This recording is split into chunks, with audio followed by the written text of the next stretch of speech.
அஸ்ஸலாமு அலைக்கும் வரஹ்மத்துல்லாஹி வபரகாத்துஹு. உங்கள் அனைவர் மீதும் எல்லாம் வல்ல ஏக இறைவனின் சாந்தியும் சமாதானமும் நிலவட்டுமாக. அன்பிற்குரிய சகோதரர்களே, இந்த நிகழ்ச்சி எந்த நோக்கத்திற்காக ஏற்பாடு செய்யப்பட்டிருக்கிறது என்பதை எனக்கு முன்னால் நிகழ்த்தப்பட்ட அறிமுக உரையிலே நீங்கள் அறிந்திருப்பீர்கள். இந்த நிகழ்ச்சியினுடைய ஒரே நோக்கம், ஒவ்வொரு மதத்தவரும் ஏனைய மதத்தை பற்றி, அந்த மதத்தினுடைய கொள்கை, கோட்பாடுகள், சட்டதிட்டங்களை பற்றி அறிந்து கொண்டால் நமக்கு மத்தியிலே ஒரு நல்ல சுமூகமான உறவு நிலைக்கும் என்பதற்குத்தான் இந்த நிகழ்ச்சியை நாங்கள் ஏற்பாடு செய்து நடத்தி வருகிறோம். அந்த வகையிலே இஸ்லாமிய மார்க்கத்தை பற்றியும், முஸ்லிம் அல்லாத இந்து சகோதரர்கள், கிறித்தவர்கள், மதத்தில் நம்பிக்கை இல்லாதவர்கள், அவர்களெல்லாம் அறிந்து கொள்வதற்கு தான் இந்த நிகழ்ச்சி. அந்த வகையில் இஸ்லாத்தை பற்றி ஒரு சின்ன அறிமுக உரையை நிகழ்த்திவிட்டு அதன் பிறகு உங்களுக்கு கேள்வி கேட்பதற்கான வாய்ப்புகள் வழங்கப்பட இருக்கின்றன. இந்த உலகத்தில் ஏராளமான படைப்பினங்கள் இருக்கின்றன. இந்த படைப்புகளில் எல்லாம் மனிதர்களாகிய நாம் மிக உயர்ந்த படைப்பாக படைக்கப்பட்டிருக்கிறோம். என்ன காரணத்தினால் நமக்கு இந்த உயர்வு கிடைத்திருக்கிறது என்று சொன்னால், மாத்திரம்தான் பகுத்து உணரக்கூடிய அறிவு வழங்கப்பட்டிருக்கிறது. உலகத்தில் உள்ள எந்த பிராணிகளுக்கும் வேற எந்த படைப்பினங்களுக்கும் மனிதனுக்கு வழங்கப்பட்டிருக்கிறது மாதிரியான பகுத்தறிவு வழங்கப்படவே இல்லை. இந்த பகுத்தறிவு என்ற இந்த பொக்கிஷத்தை வைத்துத்தான் இன்னைக்கு ஏராளமான நன்மைகளை இந்த உலகம் பெற்றுக் கொண்டிருக்கிறது, நாம் அனுபவிச்சுக்கிட்டு இருக்கிறோம். இந்த பகுத்தறிவு மாத்திரம் இல்லைன்னு சொன்னா மிருகங்கள் வாழ்வது போன்ற ஒரு வாழ்க்கை தான் நம்ம இன்னைக்கு வாழ்ந்து கொண்டிருப்போம்.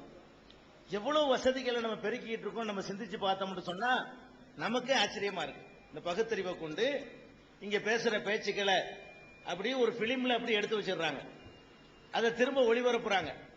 அந்த அளவுக்கு நம்முடைய டெக்னாலஜி ரொம்ப வளர்ந்திருக்குது. ஒரு காலகட்டத்தில் வாழ்ந்துகிட்டு இருக்கிறோம். இப்படி எல்லாம் எல்லா விஷயத்திலையும் அந்த காலத்தில் கட்ட வண்டியில போயிட்டு இருந்து இன்னைக்கு என்னன்னு சொன்னா ஜெட் விமானத்தில் போற அளவுக்கு நம்முடைய பிரயாணம் வளர்ந்திருக்கு. கைக்குத்தல் அரிசியில இருந்து மாறி இன்னைக்கு ஒரு நிமிஷத்துல லட்சக்கணக்கான மூட்டை நெல்ல அரிசியாக்குற அளவுக்கு மனிதன் வளர்ந்திருக்கிறான். எந்த துறை எடுத்துக்கிட்டாலும் சரி, ஒரு 200 வருஷத்துக்கு முந்தி இருந்த மக்களோடு ஒப்பிடும் பொழுது நம்மளை பார்த்து நம்ம ஆச்சரியப்படுறோம். நம்ம தானே இப்படிலாம் கண்டுபிடிச்சோம் கொடுக்கப்பட்டிருக்கான். ஆனால் இன்னொரு பக்கத்தில் பார்த்தா இவனை மாதிரி ஒரு அறிவிலி, பகுத்தறிவு இல்லாதவன், மிருகங்களை விட கெட்டவன் யாரும் இல்லைன்னு சொல்ற அளவுக்கு நம்முடைய இன்னொரு பக்கமும் இருக்குது. பகுத்தறிவு இருக்கத்தான் செய்யுது, நல்லது தீர்மானிக்கக்கூடிய ஆற்றல் நமக்கு வழங்கப்பட்டு தான் இருக்குது. ஆனாலும் கூட நல்லதுன்னு நினைக்கிற எல்லாத்தையும் நம்ம செய்யறது இல்லை, கெட்டதுன்னு தெரிகிற எல்லாத்தையும் விட்டு நம்ம விளைவிக்கிறது இல்லை. இதெல்லாம் நீங்க பார்த்துக்கிட்டு தான் இருக்கிறீங்க. ஒருத்தர் குடிக்கிறாரு, அவர்கிட்ட போய் கேளுங்க, குடிக்கிறது நன்மை இல்லேம்பாரு, சொல்லி குடிப்பாரு. எது நன்மை இல்லைன்னு அவர் ஒத்துக்கிறாரோ, எதுல தீமை இருக்குதுன்னு அவருக்கு தெரியுதோ அது அவரே செய்வாரு. ஏன் பக்கத்துல கெட்டது அப்ப ஏன் குடிக்கிறார்?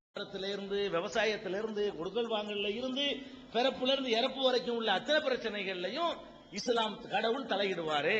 அதுக்கு சில சட்டத்திட்டங்களை வகுத்து தந்திருக்கிறாரு. அதன் அடிப்படையில் நாம நடக்கணும். இதான் இஸ்லாம். லா இலாஹ இல்லல்லாஹ்னு நம்ம முஸ்லிம்கள் சொல்லுவாங்களே, அதனுடைய பொருள் இதுதான். அகில உலகத்திற்கும் அதிபதியாகிய ஒரு கடவுள் இருக்கிறான். அந்த கடவுள் நம்மை பார்த்து கொண்டிருக்கிறான், நம்மளை கண்காணித்துக் கொண்டிருக்கிறான். அவன்கிட்ட நம்ம தப்பிச்சுக்கிற முடியாது. அதுக்கு பயந்து இந்த உலகத்தில் ஒழுங்கா நடக்கணும். இப்படி நடக்க ஆரம்பிச்சுட்டான்னு சொன்னா அது எப்படிப்பட்ட சமுதாயமா இருக்குன்னு பாருங்க. இன்னைக்கு எல்லா குழப்பத்துக்கு என்ன காரணம்னு கேட்டா, ஆன்மீகங்கிறது அந்த வழிபாட்டு தலங்களோடு நிறுத்தப்பட்டு போச்சு. அதாவது ஒருத்தர் பள்ளியாசலுக்கு போவாரு, தொழுதுருவாரு, அவர் நல்லவர். நல்லவருக்கு என்ன அளவுகோல்? கோயிலுக்கு போனா அவர் நல்லவர், இந்துக்கள்கிட்ட சர்ச்சுக்கு போனா அவர் நல்லவர், கிறிஸ்துவர்கிட்ட பள்ளிவாசலும் கதியுமா வீடுமா இருந்தார்னு சொன்னா அவர் நல்லவர் இல்ல. உண்மையிலே நல்லவன், அவன் நல்லவன் கிடையாது. கோயிலுக்கு போறவன்லாம் நல்லவன் கிடையாது. சர்ச்சுக்கு போறவன்லாம் நல்லவன் கிடையாது, பள்ளிவாசலுக்கு போறவன்லாம் நல்லவன் கிடையாது. நல்லவன் சொன்னா மனித குலத்துக்கு நல்லவனா நடக்கணும், மனித குலத்துக்கு செய்யற தொண்டுகளை செய்யணும். அக்கம் பக்கத்தாருக்கு செய்யற கடமை, பொண்டாட்டிக்கு செய்யற கடமை, புருஷனுக்கு செய்யற கடமை, வீட்டுக்கு செய்யற கடமை, உலகத்துக்கு செய்யற கடமை, பிற சமுதாய மக்களுக்கு செய்யற கடமை, இப்படி ஏராளமான கடமைகள் மனிதன் மீது சுமத்தப்பட்டிருக்குது. எல்லாத்துலயும் ஒழுங்கா நடந்துட்டான்னு சொன்னா, அப்படி எல்லாரும் நடந்தோம்னு சொன்னா கொஞ்சம் கற்பனை பண்ணி பாருங்க, அது எப்படிப்பட்ட ஒரு சமுதாயமா இருக்கும், எப்படிப்பட்ட வாழ்க்கையா இருக்கும்னு கொஞ்சம் யோசிச்சு பாருங்க. நபிகள் நாயகம் எங்களுடைய வழிகாட்டியாக நாங்கள் எல்லாம் நம்பிக்கை வச்சிருக்கிற நபிகள் நாயகம் அவர்கள் ஒரு அற்புதமான ஒரு நிகழ்ச்சியை, ஒரு சம்பவத்தை, அதாவது யாரெல்லாம் சொர்க்கம் என்ற அந்த பாக்கியத்தை அடைவார்கள் என்பதை விளக்கும் பொழுது ஒரு அருமையான சம்பவத்தை சொல்லி காட்டுறாங்க. ஒருவர் முன்காலத்தில் ஒரு நல்ல மனிதர் வாழ்ந்தார். நல்ல மனிதருக்கு இலக்கணம் இதுதான், தொழுகிறது அல்லது சர்ச்சைக்கு போறது, கோயிலுக்கு போறது அல்ல நல்லவர். நல்லவருக்குரிய சரியான இலக்கணம் என்னன்னு கேட்டா, முன்காலத்தில் ஒருத்தர் இருந்தார். அவரிடத்துல ஒரு கூலி தொழிலாளி வந்து வேலை பார்த்தார். சில நாட்கள் வேலை பார்த்துட்டு கூலி வாங்காம போயிட்டார், நான் அப்புறம் வாங்கிக்கிறேன்னு சொல்லி. அவர் போனவர் இன்னைக்கு வருவாரு, நாளைக்கு வருவாரு, நாளை கழிச்சு வருவாருன்னு இவர் கூலியை வச்சு எதிர்பார்த்துட்டு இருக்காரு. அவர் வரல. ஒரு வாரம் ஆச்சு வரல, 10 நாள் ஆச்சு வரல, 15 நாள் ஆச்சு வரல. உடனே ஒரு யோசனை பண்றா, இருந்தாலும் கூலியை நம்ம வச்சுக்கிட்டு இருக்கிறோம், இதையும் சும்மா வச்சுக்கிட்டு இருக்க, அந்த கூலியை கொண்டு ஒரு ஆட்டை வாங்கி விடுவோம் அப்படின்னு சொல்லி அந்த கூலிக்கு ஒரு ஆட்டை வாங்கி விடுறாரு. ஒரு ஆடு 2 ஆடா போகுது, அப்பவும் வரல. அவரு 2 ஆடு 3 ஆடா போகுது, அப்பவும் வரல. 10 ஆடா போச்சு, அப்பவும் வரல. ஆட்டு பண்ணையும் உருவாச்சு, வரல. அப்புறம் அது மாட்டு பண்ணையா மாறுனுச்சு, அப்பவும் வரல. ஒட்டக பண்ணையாக்குறாரு, என்னென்னமோ உருவாக்குறாரு. பெரிய பார்த்தா ஆடுகள் என்ன, மாடுகள் என்ன, ஒட்டகம் என்ன, இவருடைய முதலீட்டுல இருந்து, அந்த ஒரு ஆட்டுல இருந்து அப்படி பெருகி போயிடுச்சு. ரொம்ப காலத்துக்கு பிறகு அவர் வர்றாரு திரும்பி. யாரு, பல வருடங்கள், இதெல்லாம் எவ்வளவு ஆயிருக்குன்னு பாத்துக்கோங்க. இப்படிலாம் உண்டாகிறதா இருந்தா, ஒரு ஆட்டுல இருந்து ஒரு ஆட்டு பண்ண உருவாகிறதா அது எத்தனை வருடங்கள் பிடித்திருக்கும்னு உங்களுக்கு தெரியும். அவ்வளவு காலத்துக்கு பிறகு அவர் வர்றாரு. வந்து, ஐயா, நான் உங்கள்கிட்ட வேலை பார்த்தேன் இத்தனை வருஷத்துக்கு முன்னாடி, அதுல ஒரு மாசம் 10 நாள் கூலி தரணும், அந்த கூலியை வாங்காம நான் போயிட்டேன், அதைத்தான் கேட்டு வந்திருக்கிறேன் அப்படின்னு ஒரு சொல்றாரு. அதுக்கு அவர் சொல்றாரு, கூலி தானே, இந்த இருக்கு பாரு ஆட்டு பண்ண, எல்லாத்தையும் எடுத்துக்க, இந்த இருக்கு மாட்டு பண்ண, அது உனக்கு தான், இந்த ஒட்டகம் எல்லாத்தையும் எடுத்துக்க அப்படிங்கிறாரு. இவரு நினைக்குவாரு, கிண்டல் பண்றான்னு நினைக்குவாரு. கூலியை கேட்டு வந்தா இந்த ஆட்டு பண்ணை எடுத்துக்க, இந்த மாட்டு பண்ணை எடுத்துக்க, அவரு நினைக்கிறாரு நம்ம கிண்டல் பண்றான் இவன் அப்படின்னு நினைச்சுக்கிட்டு, ஏயா நான் ஒரு ஏழப்பட்ட மனுஷன், செஞ்ச வேலைக்கு கூலியை கேட்கிறேன், நீ ஆட்டு பண்ணை எடுத்துக்க மாட்டு பண்ணை எடுத்துக்கன்னு நீ கிண்டல் பண்றிய அப்படிங்கிறாரு. கிண்டல் இல்லப்பா, உண்மைதான். உன் காசு, உன்னுடைய பணத்தை வச்சு நான் திருப்பி தருவதுங்கிற எண்ணத்துலதான் நான் இதுல முதலீடு செஞ்சேன். நீ எப்ப வர்றியோ அப்போ உங்ககிட்ட இதை தந்துடணும் அப்படிங்கிறதுக்காகத்தான் நான் என்ன செஞ்சேன், இந்த ஆட்டு பண்ணை ஆடை வாங்கினேன். அது என்னமோ உனக்கு கடவுள் தரணும்னு இருந்திருக்காரு, அது மாட்டுக்கு தாறுமாறா பெருகி போச்சு, அதனால இதெல்லாம் உனக்கு தான் சொந்தம்ங்கிறாரு. இவர் இல்லங்க, இல்ல தருணன்னு சொல்ல, கடைசியில வற்புறுத்தி அவர்கிட்ட கொடுத்துறாரு, எனக்கு வேணாம் ஓய்ந்து வேண்டியதுல. இதை சொல்லி இவன் தான் நல்லவன். நபிகள் நாயகம் சொல்றாங்க, அதாவது அவர் வந்து கேட்கும் போது இப்ப யாருக்கு மனசு வராது. இப்ப நீங்களே பார்க்கலாம், உங்க வாழ்க்கையில் நீங்க அனுபவிச்சிருப்பீங்க. லாட்டரி சீட் வாங்குவான், வாங்கும் போது பரிசு விழுந்தா பாதிமா உழுவா போகுதுங்கிற நெய் எண்ணத்துல உளுந்துரும் 10,000 ரூபாய். கடவுளுக்கு எதுக்கு பாதி, சும்மா 1,000 ரூபாய் போட்டா 10,000 காசு வந்தவன. அதாவது உன்னை லாட்டரி சீட் வாங்கும் போது என்ன நினைக்குவான், உளுந்தவன 10,000 ரூபாய் விழுந்தா 5,000 ரூபாய் நான் உண்டியல்ல போடுறேன் அப்படிமா. உழுவாதுன்னு நினைச்சுட்டு சொல்லிப்படுறது, உளுந்துரும் 10,000 ரூபாய் உளுந்துரும். கடவுளுக்கு எதுக்கு, எத்தனை பேர் போடுறாங்க, நம்ம மட்டுமா போடுறோம், எவ்வளவு பேர் போடுறான் உண்டியல்ல, நம்ம ஒரு 1 ரூபா கொண்டே போடுவோம் அப்படின்னு சொல்லி பாதி தர்றேன்டவன் அப்படி மாறிக்குவான் பணம் வந்தவன. இது எல்லா மனுஷன்ட்டையும் உள்ள ஒரு பலவீனம். ஒரு நடக்கிறதுக்கு முன்னாடி பெருசா வாக்களிச்சு போடுவான், அது கையில வந்துடும் கொடுக்கறதுக்கு மனசு வராது. காசை எடுத்து கொடுக்கறத விட கையை அறுத்து கொடுத்துருவான், அது அவ்வளவு லேசா தெரியும் அவனுக்கு, காசு எடுக்கிற அவ்வளவு கஷ்டமா தெரியும். அப்படிப்பட்ட ஒரு நிலையில இந்த மனுஷன் எப்படி வாழ்ந்தார் பாத்தீங்களா. அவருக்கு கூலி இல்லைன்னு சொன்னா கூட அவருக்கு சாட்சி கிடையாது, நிரூபிக்கல. சரி, இவர் ஆட்டு பண்ணையானது மாட்டு பண்ணையானது அவருக்கு தெரியுமா, தெரியவும் தெரியாது. இவருக்கும் கடவுளுக்கும் தான் தெரியும். இந்த வாங்கினார அவருக்கு தெரியும், அவர் எந்த கடவுளை நம்பினாரோ அந்த கடவுளுக்கு தெரியும், வேற யாருக்கும் தெரியாது. அப்ப இப்படியே தூக்கி ஒரு ஆட்டு பண்ணையே தூக்கி கொடுக்கிறதா இருந்தா, இப்படி ஒரு மனிதன் எல்லாருமே இந்த மாதிரி உருவானோம்னா எப்படி இருக்கும், கற்பனை பண்ணி பாருங்க. கொடுத்த காசை கேட்டு போனா வழக்கமா தூரன் யார அவனை பார்த்ததே இல்லைங்கிறான். கொடுத்த கடனை கேட்டு போனோம்னா வாங்கும் போது அழகா காலில் விழுந்து வாங்கிட்டு போயிருவான். கொடுத்த கடனை வசூலிக்க போனோம்னா நீ யாரு, உன்னை இப்பதான் முதல்ல பாக்குறேன், இது வரைக்கும் உன்னை பார்த்ததே இல்லையே அப்படிங்கிறான். அப்படிப்பட்ட ஒரு நிலைமை இன்னைக்கு இருந்துகிட்டு இருக்குது. அப்ப இதெல்லாம் மாறணும்னு சொன்னா இந்த மாதிரி மனிதனுக்கு மோசடி செய்யக்கூடாது, ஏமாத்தக்கூடாது. ஏன் இவர் ஏமாத்தாம இருந்தாரு, எந்த கவர்மெண்ட் அவருக்கு ஆட்டு பண்ணை கொடுக்க சொல்லி உத்தரவு போட்டுச்சு?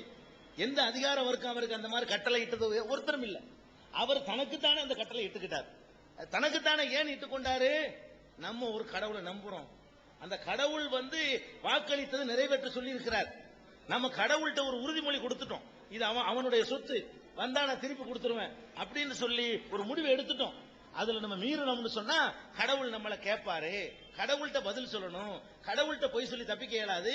நான் அப்படிலாம் நினைக்கலன்னு கடவுள்கிட்ட பேச இயலாது, நினைக்கிறது கடவுளுக்கு தெரியும். இப்படியெல்லாம் நினைச்ச காரணத்தினால அந்த மனிதர் எவ்வளவு பெரிய பக்குவம் பெற்ற ஒரு மனிதராக மாறினார்னு சொல்லி முஸ்லீம்கள் இப்படி வாழணும்ங்கிறாங்க நபிகள் நாயகம். நபிகள் நாயகம் சொல்றாங்க, முஸ்லீம் சொன்னா இதான் முஸ்லீம். இப்படி எல்லா வகையிலையும் நேர்மை, ஒழுக்கம், பண்பாடு, பிறர் நலம் பேணுதல் எல்லாத்திலையும் முன்னிலை நிக்கணும். அப்படி நிற்பதற்கு அந்த ஒரு நம்பிக்கை தேவைப்படுது. நம்மளை ஒழுங்கா கொண்டு போறதுக்கு கடவுள் நம்பிக்கை தேவைப்படுது. நீங்க பாக்குறீங்க, ஒரு நாட்டினுடைய ரகசியத்தை அந்த நாட்டில உயர் பதவியில இருந்து பல்லாயிரக்கணக்கில் சம்பளம் வாங்கக்கூடியவன் காட்டி கொடுத்துறான். ஒரு நாட்டினுடைய ரகசியத்தை எல்லா நாடுகள்லையும் பெரிய உயர் தளபதி லெவலுக்கு போவான். அவனுக்கு ஒரு விஸ்கி பாட்டிலையும் ஒரு பொம்பளையும் கொடுத்தவன எல்லாத்தையும் கொண்டு கொடுத்து வந்துடுறான். ஏன் அப்படி கொடுக்கறான்? கவர்மெண்ட் ஏமாத்தலாம் நினைக்கிறான். கவர்மெண்ட் தானே, அவங்களுக்கு என்ன, அவனை ஏமாத்திடுவோம், மாட்டிக்கிட்டு அவனுக்கு பாதி கொடுத்துருவோம், மேலதிகாரிக்கு பாதி கொடுத்து தப்பிச்சுக்கலாம். அப்ப இப்படி எல்லாம் எதுக்கும் பயப்பட மாட்டேங்கிறான். போலீஸுக்கு பயப்பட மாட்டேங்கிறான், நீதிமன்றத்துக்கு பயப்பட மாட்டேங்கிறான். ஏன்? போலீஸுக்கு மாட்டிட்டு அவருக்கு இதை கொடுத்து அவரும் போயிடுவாரு. நீதிமன்றம் அதுக்கு விலைக்கு வாங்கலாம். நீதிமன்றத்திலையும் போதுமான விலையை கொடுத்தோம்னா விலை போடுறதுக்கு ரெடியா இருக்கிறாங்க. நீதிமன்றத்தை வாங்க முடியும், அதிகார வர்க்கத்தை வாங்க முடியும். அப்ப எல்லாத்தையும் வாங்க முடிகிற காரணத்தினாலதான் எல்லா தப்பு பண்றான். அப்ப வாங்க முடியாத ஒரு சக்தி இருக்கணும், அதை பத்தி மனுஷன் பயப்படணும். கவர்மெண்டுடைய பயம் மாத்திரம் ஒருத்தனை நல்வழிப்படுத்தாது. ஏன்? கவர்மெண்ட்ல இன்கம் டாக்ஸ், சேல் டாக்ஸ் எல்லாம் போட்டிருக்கான். எத்தனை பேர் ஒழுங்கா கொடுக்கறான் சொல்லுங்க பாப்போம். எந்த வியாபாரி கரெக்டா சேல் டாக்ஸ் கரெக்டா எழுதி வச்சு 100% அதை செலுத்தக்கூடிய ஒரு வியாபாரியும் சொல்லுங்க, ஒரு வருமானம் பெறக்கூடிய ஒரு பணக்காரரை சொல்லுங்க, முடியாது, செய்ய மாட்டார். ஏன்? இவங்க என்ன கிழிச்சு விடுவாங்க, நம்ம கொடுக்கறதா கணக்கு கண்டுபிடிச்சிருவானா? அப்படி கண்டுபிடிச்சாதான் என்ன கொடுக்க வேண்டியது கொடுத்தா சரி கெட்டு போறோம் அப்படி நினைக்கிறான் பாருங்க. இப்படியே எல்லாத்தையும் பற்றியும் ஒரு மட்டமான அபிப்பிராயம் வந்துச்சு இவனுக்கு என்ன வந்துருச்சு மனுஷனுக்கு, நமக்கு மேல உள்ள எல்லாத்தையும் ஏமாத்தான் நினைக்கிறான். அப்ப ஏமாத்த முடியாத ஒரு இடம் இருக்குது அப்படின்னு நம்பினா மட்டும்தான் மனித வாழ்க்கை சீராகும். அப்படிப்பட்ட ஒரு கடவுளுக்கு பயந்தால் மாத்திரம்தான் மனிதன் ஒழுங்காக தன்னுடைய வாழ்க்கை அமைச்சுக்கிடுவான். அப்படிங்கிற அடிப்படையில தான் நபிகள் நாயகம் அவர்கள் இந்த ஓரிரை கொள்கையை, ஒரே ஒரு கடவுள் கொள்கையை, சூப்பர் பவரான கடவுள் கொள்கையை, எந்த பலவீனங்களுக்கும் அப்பாற்பட்ட கடவுள் கொள்கையை, எந்த தேவைகளுக்கும் அப்பாற்பட்ட ஒரு கடவுள் கொள்கையை உலகத்துல திரும்ப ஒருக்கா புனர் நிர்மாணம் செய்யறாங்க. இத லா இலாஹ இல்லல்லாஹ், அதாவது வணக்கத்திற்கு உரியவன், வழிபாட்டுக்குரியவன் அல்லாஹ்வை தவிர யாரும் இல்லை என்று சொல்லுவாங்க அரபு மொழியில. முஸ்லிம்கள் அதை நாங்க நம்புறோம். இரண்டாவது இஸ்லாம் என்னன்னு கேட்டா, முகமது நபி அவர் 1400 வருஷத்துக்கு முன்னாடி தோன்றிய ஒரு மனிதர். 1400 வருஷத்துக்கு முன்னாடி அரபு நாட்டில் இன்னைக்கு மக்கான்னு சொல்லக்கூடிய சவுதி அரேபியாவில் இருக்குது, அந்த ஊர்ல பிறந்த ஒரு மனிதர், சாதாரண ஒரு மனிதர் தான். பிறக்கு முன்னே தாய் வயிற்றில் இருக்கும்போது தந்தை இழந்தாரு, அனாதையா தான் பிறந்தாரு. குழந்தையா இருக்கும்போது தாயையும் இழந்தாரு, பாட்டனார் வளர்த்தாரு, அவரும் இறந்துட்டாரு, பெரிய தகப்பனாருடைய அரவணைப்புல வளர்ந்தாரு. இப்படியே ஆடு மேய்ச்சாரு. இப்படி ரொம்ப ஒரு ஏழ்மையான நிலையில இருந்து ஒரு 25 வயசுல வரும் பொழுதெல்லாம் அவர் ஒரு பெரிய வியாபாரியாகி, பெரிய பணக்காரராகி, பெரும் கோடீஸ்வரர் ஆயிட்டார். வறுமையில் அனாதையா இருந்தா கூட பெரும் கோடீஸ்வரர் அளவுக்கு பெரிய பணக்காரரா போனார். நல்ல உயர்ந்த குலத்துல பிறந்தாரு. இப்படி பிறந்தவர் தன்னுடைய 40வது வயசுல நான் கடவுளுடைய தூதரு, நீங்க கண்டதெல்லாம் கடவுள்னு வணங்காதீங்க, நம்மளா படைத்து கொண்ட பொருள்களை எல்லாம் கடவுள்னு சொல்லாதீங்க, கடவுள் நம்மளை படைச்சிருக்கணும், நம்ம படைச்சது கடவுளா இருக்காது. இப்படி எல்லாம் அந்த மக்கள்கிட்ட போய் நெஞ்சாரு ஒரு பிரச்சாரம் பண்ணினாரு. இந்த பிரச்சாரத்தை இவர் தான் முதல்ல பண்ணாருன்னு நாங்க அவரும் சொல்லல, அவர் சொல்லும் போதே சொன்னாரு, இதை நான் சொல்லல, முதல்ல ஒரு மனிதன் படைக்கப்பட்டான அவன் கொள்கை இதுதான், முதல் மனிதனுடைய கொள்கை இதுதான், ஒவ்வொரு காலகட்டத்திலும் இந்த கொள்கை தான் இருந்துச்சு. பிற்காலத்தில் வந்தவர்கள் என்ன பண்ணிட்டாங்கன்னா அந்த கொள்கையை சொன்னவர்களே கடவுளாக்கப்பட்டாங்க. நிறைய கடவுள் வந்ததுக்கு காரணம் அவர் கண்டுபிடிச்ச காரணம், முகமது நபி கண்டுபிடிச்ச காரணம் என்னன்னு சொன்னா, முதல் மனிதர் ஆதாம்னு சொல்றமே அவரும் ஒரு கடவுளை தான் சொன்னாரு, ஒரு கடவுளை தான் கும்பிட்டாரு, அவர் இறந்து போனவன் அவரை கடவுளாக்கிட்டாங்க. இப்படி ஒவ்வொரு காலகட்டத்திலையும் யாரெல்லாம் நல்லது சொல்றாங்களோ, யாரெல்லாம் மக்கள்கிட்ட பிரபல்யம் ஆகுறாங்களோ அவங்களெல்லாம் கடவுள் ஆகிடுறாங்க. இதை நீங்க பார்க்கலாம், புத்தர்ல இருந்து பார்க்கலாம். புத்தர் யாரு? புத்தர் நம்ம சொல்றோம் யாரு? அவர் வந்து கடவுளை இல்லைன்னு சொன்னவர், உங்களுக்கு தெரியும். புத்தர் ஒரு நாத்திகர் தான். அவர் அன்பே சிவம்னு சொன்னார். அன்பே கடவுள், கடவுள்னு ஒண்ணு தனியா கிடையாது, அன்பு செலுத்துறது தான் கடவுள்னு சொல்லி கடவுள் மறுப்பு கொள்கையை உலகத்துல சொன்னார். இன்னைக்கு என்னன்னா அவர் பல்ல வச்சுக்கிட்டு அவருக்கு கோயில் இருக்கு, அவருக்கு கோயில் இருக்கு, அவருடைய பல்லுக்கு கோவில் இருக்குது. இப்படியாக யாரு கடவுள் இல்லைன்னு சொல்ல வந்தாரோ அவர் கடவுள் ஆனார். அதே மாதிரி அண்ணாதுரை இருந்தாரு, அவரு ஒரு பிரபலியமான ஒரு தலைவரா வந்தாரு. அவரு தன்னை கடவுள் ஒரு காலத்திலையும் சொல்லல. எனக்கு கடவுள் அம்சம் இருக்குன்னு அவர் சொல்லவே கிடையாது. அவர் இந்த ஆன்மீகத்தை பத்தி போதிச்சது கூட கிடையாது. அவர் இறந்தார். அவர் சமாதியில் இன்னைக்கு போய் என்ன செய்யறாங்க, இப்போதைக்கு பத்தி கித்தெல்லாம் கொளுத்து கும்பிட்டு இருக்காங்க. ஒரு காலத்தில் அவர் கடவுள் ஆயிருவார். இன்னொரு 100 வருஷம் போச்சுன்னு சொன்னா இந்த வரலாறுலாம் தெரியாது. வேற மாதிரி கதைகள்லாம் மக்கள்கிட்ட பரவி அவர் பெரிய ஆன்மீக குருவா இருந்தாரு, அப்படியா இப்படியான்னு சொல்லி என்ன செய்வாங்க, அவருக்கு அற்புதங்கள்லாம் வழங்குனுச்சுன்னு சொல்லி அவரை ஒரு 100 வருஷத்துக்கு பின்னாடி கடவுள் ஆக்கிடுவாங்க. இப்படி எல்லாம் செஞ்சாங்க. அதனால நீங்க வந்து நான் கடவுளுடைய தூதர்னு சொல்றேன், என்னைய கடவுள் ஆக்கிறாதீங்க. நான் முதல்ல இந்த கொள்கையை சொல்லல, எனக்கு முன்னாடி எல்லாரும் சொன்னாங்க, எல்லாரும் சொன்ன இந்த கொள்கையை தான் திருப்பி சொல்ல நான் வந்திருக்கிறேன் அப்படின்னு சொல்லி முகமது நபி வந்து போதிச்சார். இது அந்த மக்கள் ஏத்துக்கல, அடிச்சாங்க, உதைச்சாங்க, நாடு கடத்தினாங்க, பலவிதமான துன்பங்களுக்கு ஆளானாங்க. ஊரை விட்டே ஓடினாரு. இன்னொரு ஒரு மதீனாவுக்கு போனாரு, அங்கேயும் போய் அதான் சொன்னாரு. சொத்து பத்து அம்புட்டை இழந்தார். இது கொள்கையை சொல்வதற்காக வேண்டி பெரிய கோடீஸ்வரராக இருந்தவர் உடுத்தின வேட்டியோட ஊரை விட்டு போனார். எல்லா சொத்துக்களையும் விட்டுவிட்டு போனார். கொள்கை தான் அவருக்கு பெருசா தெரிஞ்சு. இப்படியாக போய் அந்த ஊர்ல போனா அங்க நல்ல வரவேற்பு, நல்ல ஆதரவு இருந்தது. அந்த மக்கள் இவரை ஏத்துக்கிட்டாங்க 100%. ஊரே அவருடைய கையில வந்துச்சு, ஆட்சி அவர் கையில கொடுத்தாங்க. அதை ஒட்டி அரபு தீபகற்பமே அவருடைய ஆளுகையின் கீழே வந்துச்சு. எந்த ஊர்ல இருந்து விரட்டி விட்டாங்களோ அந்த ஊருடைய ஆட்சியும் சேர்த்து இவருக்கு வந்தது. இப்படி அரபு தீபகற்பம் முழுசையும் அவருடைய ஆட்சியின் கீழே வந்துச்சு. பெரிய அதிபதியாக மன்னராக மாறுறாரு. 23 வருஷத்துல உலகம் நடக்குது. 40 வயசுல இறை தூதருங்கிறாரு. 13 வருஷம் மக்காவுல பல விதமான துன்பங்களுக்கு ஆளாகிறாரு. 10 வருடம் மதீனாவுல இருக்கிற அந்த 10 வருட காலத்துல ஒரு பெரிய சாம்ராஜ்யத்தை உருவாக்குறாரு. அந்த சாம்ராஜ்யம் எப்படிப்பட்டதுன்னு கேட்டா, அன்றைக்கு இருந்த சாம்ராஜ்யத்துல இன்றைக்கு அமெரிக்கா எப்படி உலக வல்லரசா இருக்குதோ அதே மாதிரி அன்றைக்கு நபிகள் நாயகம் உருவாக்கின அந்த அரசு தான் வல்லரசு. உலகம் எல்லாம் பயப்படக்கூடிய ஒரு அரசு. அந்த மாதிரியான ஒரு பெரிய ஒரு வல்லரசை அவர் உருவாக்கி காட்டினார். வல்லரசை உருவாக்கி காட்டின அந்த காலகட்டத்திலையும் அவர் கைத்துக்கட்டில தான் படுத்தார். அவர் வந்து 10க்கு 10 ஒரு ரூம் தான் அவருடைய, ஒரு குடிசை தான் அவருக்கு வீடா இருந்துச்சு. பெரிய மன்னர் ஆயிட்டாரு. அவருடைய விரலசைவுக்கு கட்டுப்படுறதுக்கு பெரிய பெரிய அரசியல், பெரிய பெரிய ஆட்சியாளர்கள்லாம் காத்துக்கிட்டு இருக்கிறாங்க. அந்த நிலையை அடைஞ்ச பிறகும் கூட அந்த பொது பணத்தை அவர் தொட்டது கிடையாது, மக்களுடைய வரி பணத்தை தொட்டது கிடையாது. எந்த அளவுக்கு அவர் புனிதமா சுத்தமா இருந்தார்னு கேட்டா, அங்க வைத்துள்ள பொது நிதி பொது நிதி கருவூலம் இருக்கு, அரசு கருவூலம். கருவூலத்தில் வந்து பேரிச்சம்பழங்கள் குவிக்கப்பட்டிருக்கு. அந்த நாட்டுடைய சொத்து தான். அரபு நாட்டில் வந்து நம்ம நாட்டில் நெல்லு புல்லு மாதிரி அந்த நாட்டில் பேரிச்சம்பழம் தான். பேரிச்சம்பழங்கள் குவிக்கப்பட்டு கிடக்குது. அதுல இருந்து ஒரு பேரிச்சம்பழத்தை அவருடைய பேரன், மகள் வழி பேரன் ஹுசைன்கிறவர் எடுத்துறாரு, எடுத்து வாயில போட்டுறாரு. இதை நபிகள் நாயகம் பார்த்துட்டு என்ன செய்யறாங்க, அவரை பிடிச்சி விரல வாய்க்குள்ள விட்டு அந்த பேரிச்சம்பழத்துக்கு கீழே போட்டுக்கிட்டு, இது பொது நிதி, நமக்கு இது அனுமதி இல்லை, நம்ம தொடக்கூடாது, நானும் தொடக்கூடாது, என் வழித்தோன்றையும் தொடக்கூடாது அப்படின்னு சொல்லிட்டு, அது மாத்திரம் இல்ல, பொது நிதியில இருந்து என் வழித்தோன்றலில் யாரெல்லாம் வருகிறார்களோ அவ்வளவு பேர் தொடக்கூடாது, இன்னைக்கு தொடக்கூடாது. அவருடைய வாரிசுன்னு யாராவது சொல்லிக்கிட்டார்களே ஆனால் அவர்கள் இன்னைக்கு பொது நிதியிலிருந்து எந்த ஒரு உதவியும் பெறக்கூடாது அப்படின்னு சொல்லி தனக்கும் தன்னுடைய குடும்பத்துக்கும் தன்னுடைய வாரிசுகளுக்கு உலகம் தோன்ற காலம் வரைக்கும் யாரெல்லாம் அவருடைய வாரிசா வர்றாங்களோ அவ்வளவு பேருக்கு இப்படி ஒரு சுமையை ஏற்றி வச்சுட்டு போயிட்டாரு. ஒவ்வொருத்தனும் வாரிசுக்கு தான் சம்பாதிக்கிறான், அவன் இங்கே சம்பாதிக்கல. ஒரு மனிதன் தனக்கா சம்பாதிக்கிறான், தனக்கு சம்பாதிக்கிறான். ஒரு மனிதனுக்கு மொத்தத்திலே ஒரு 50,000 ரூபாய் போதுங்க. இன்னைக்கு ஒரு எனக்கெல்லாம் ஒரு 50,000 ரூபாய் இருந்தா நான் மட்டும் திங்கிறதா இருந்தா சாவர வரைக்கும் எனக்கு போதும். அப்ப நான் எதுக்கு ரொம்ப சம்பாதிக்கிறேன், என் புள்ள, என் பேரன், என் வழித்தோன்றல் தான் சம்பாதிக்கிறேன். அப்ப எதுக்காக ஒரு மனிதன் சம்பாதிப்பானோ அதுல வந்து ஆப்பு வச்சுட்டு போயிட்டார் அவர். அந்த மாதிரியான ஒரு பரிசுத்தம்.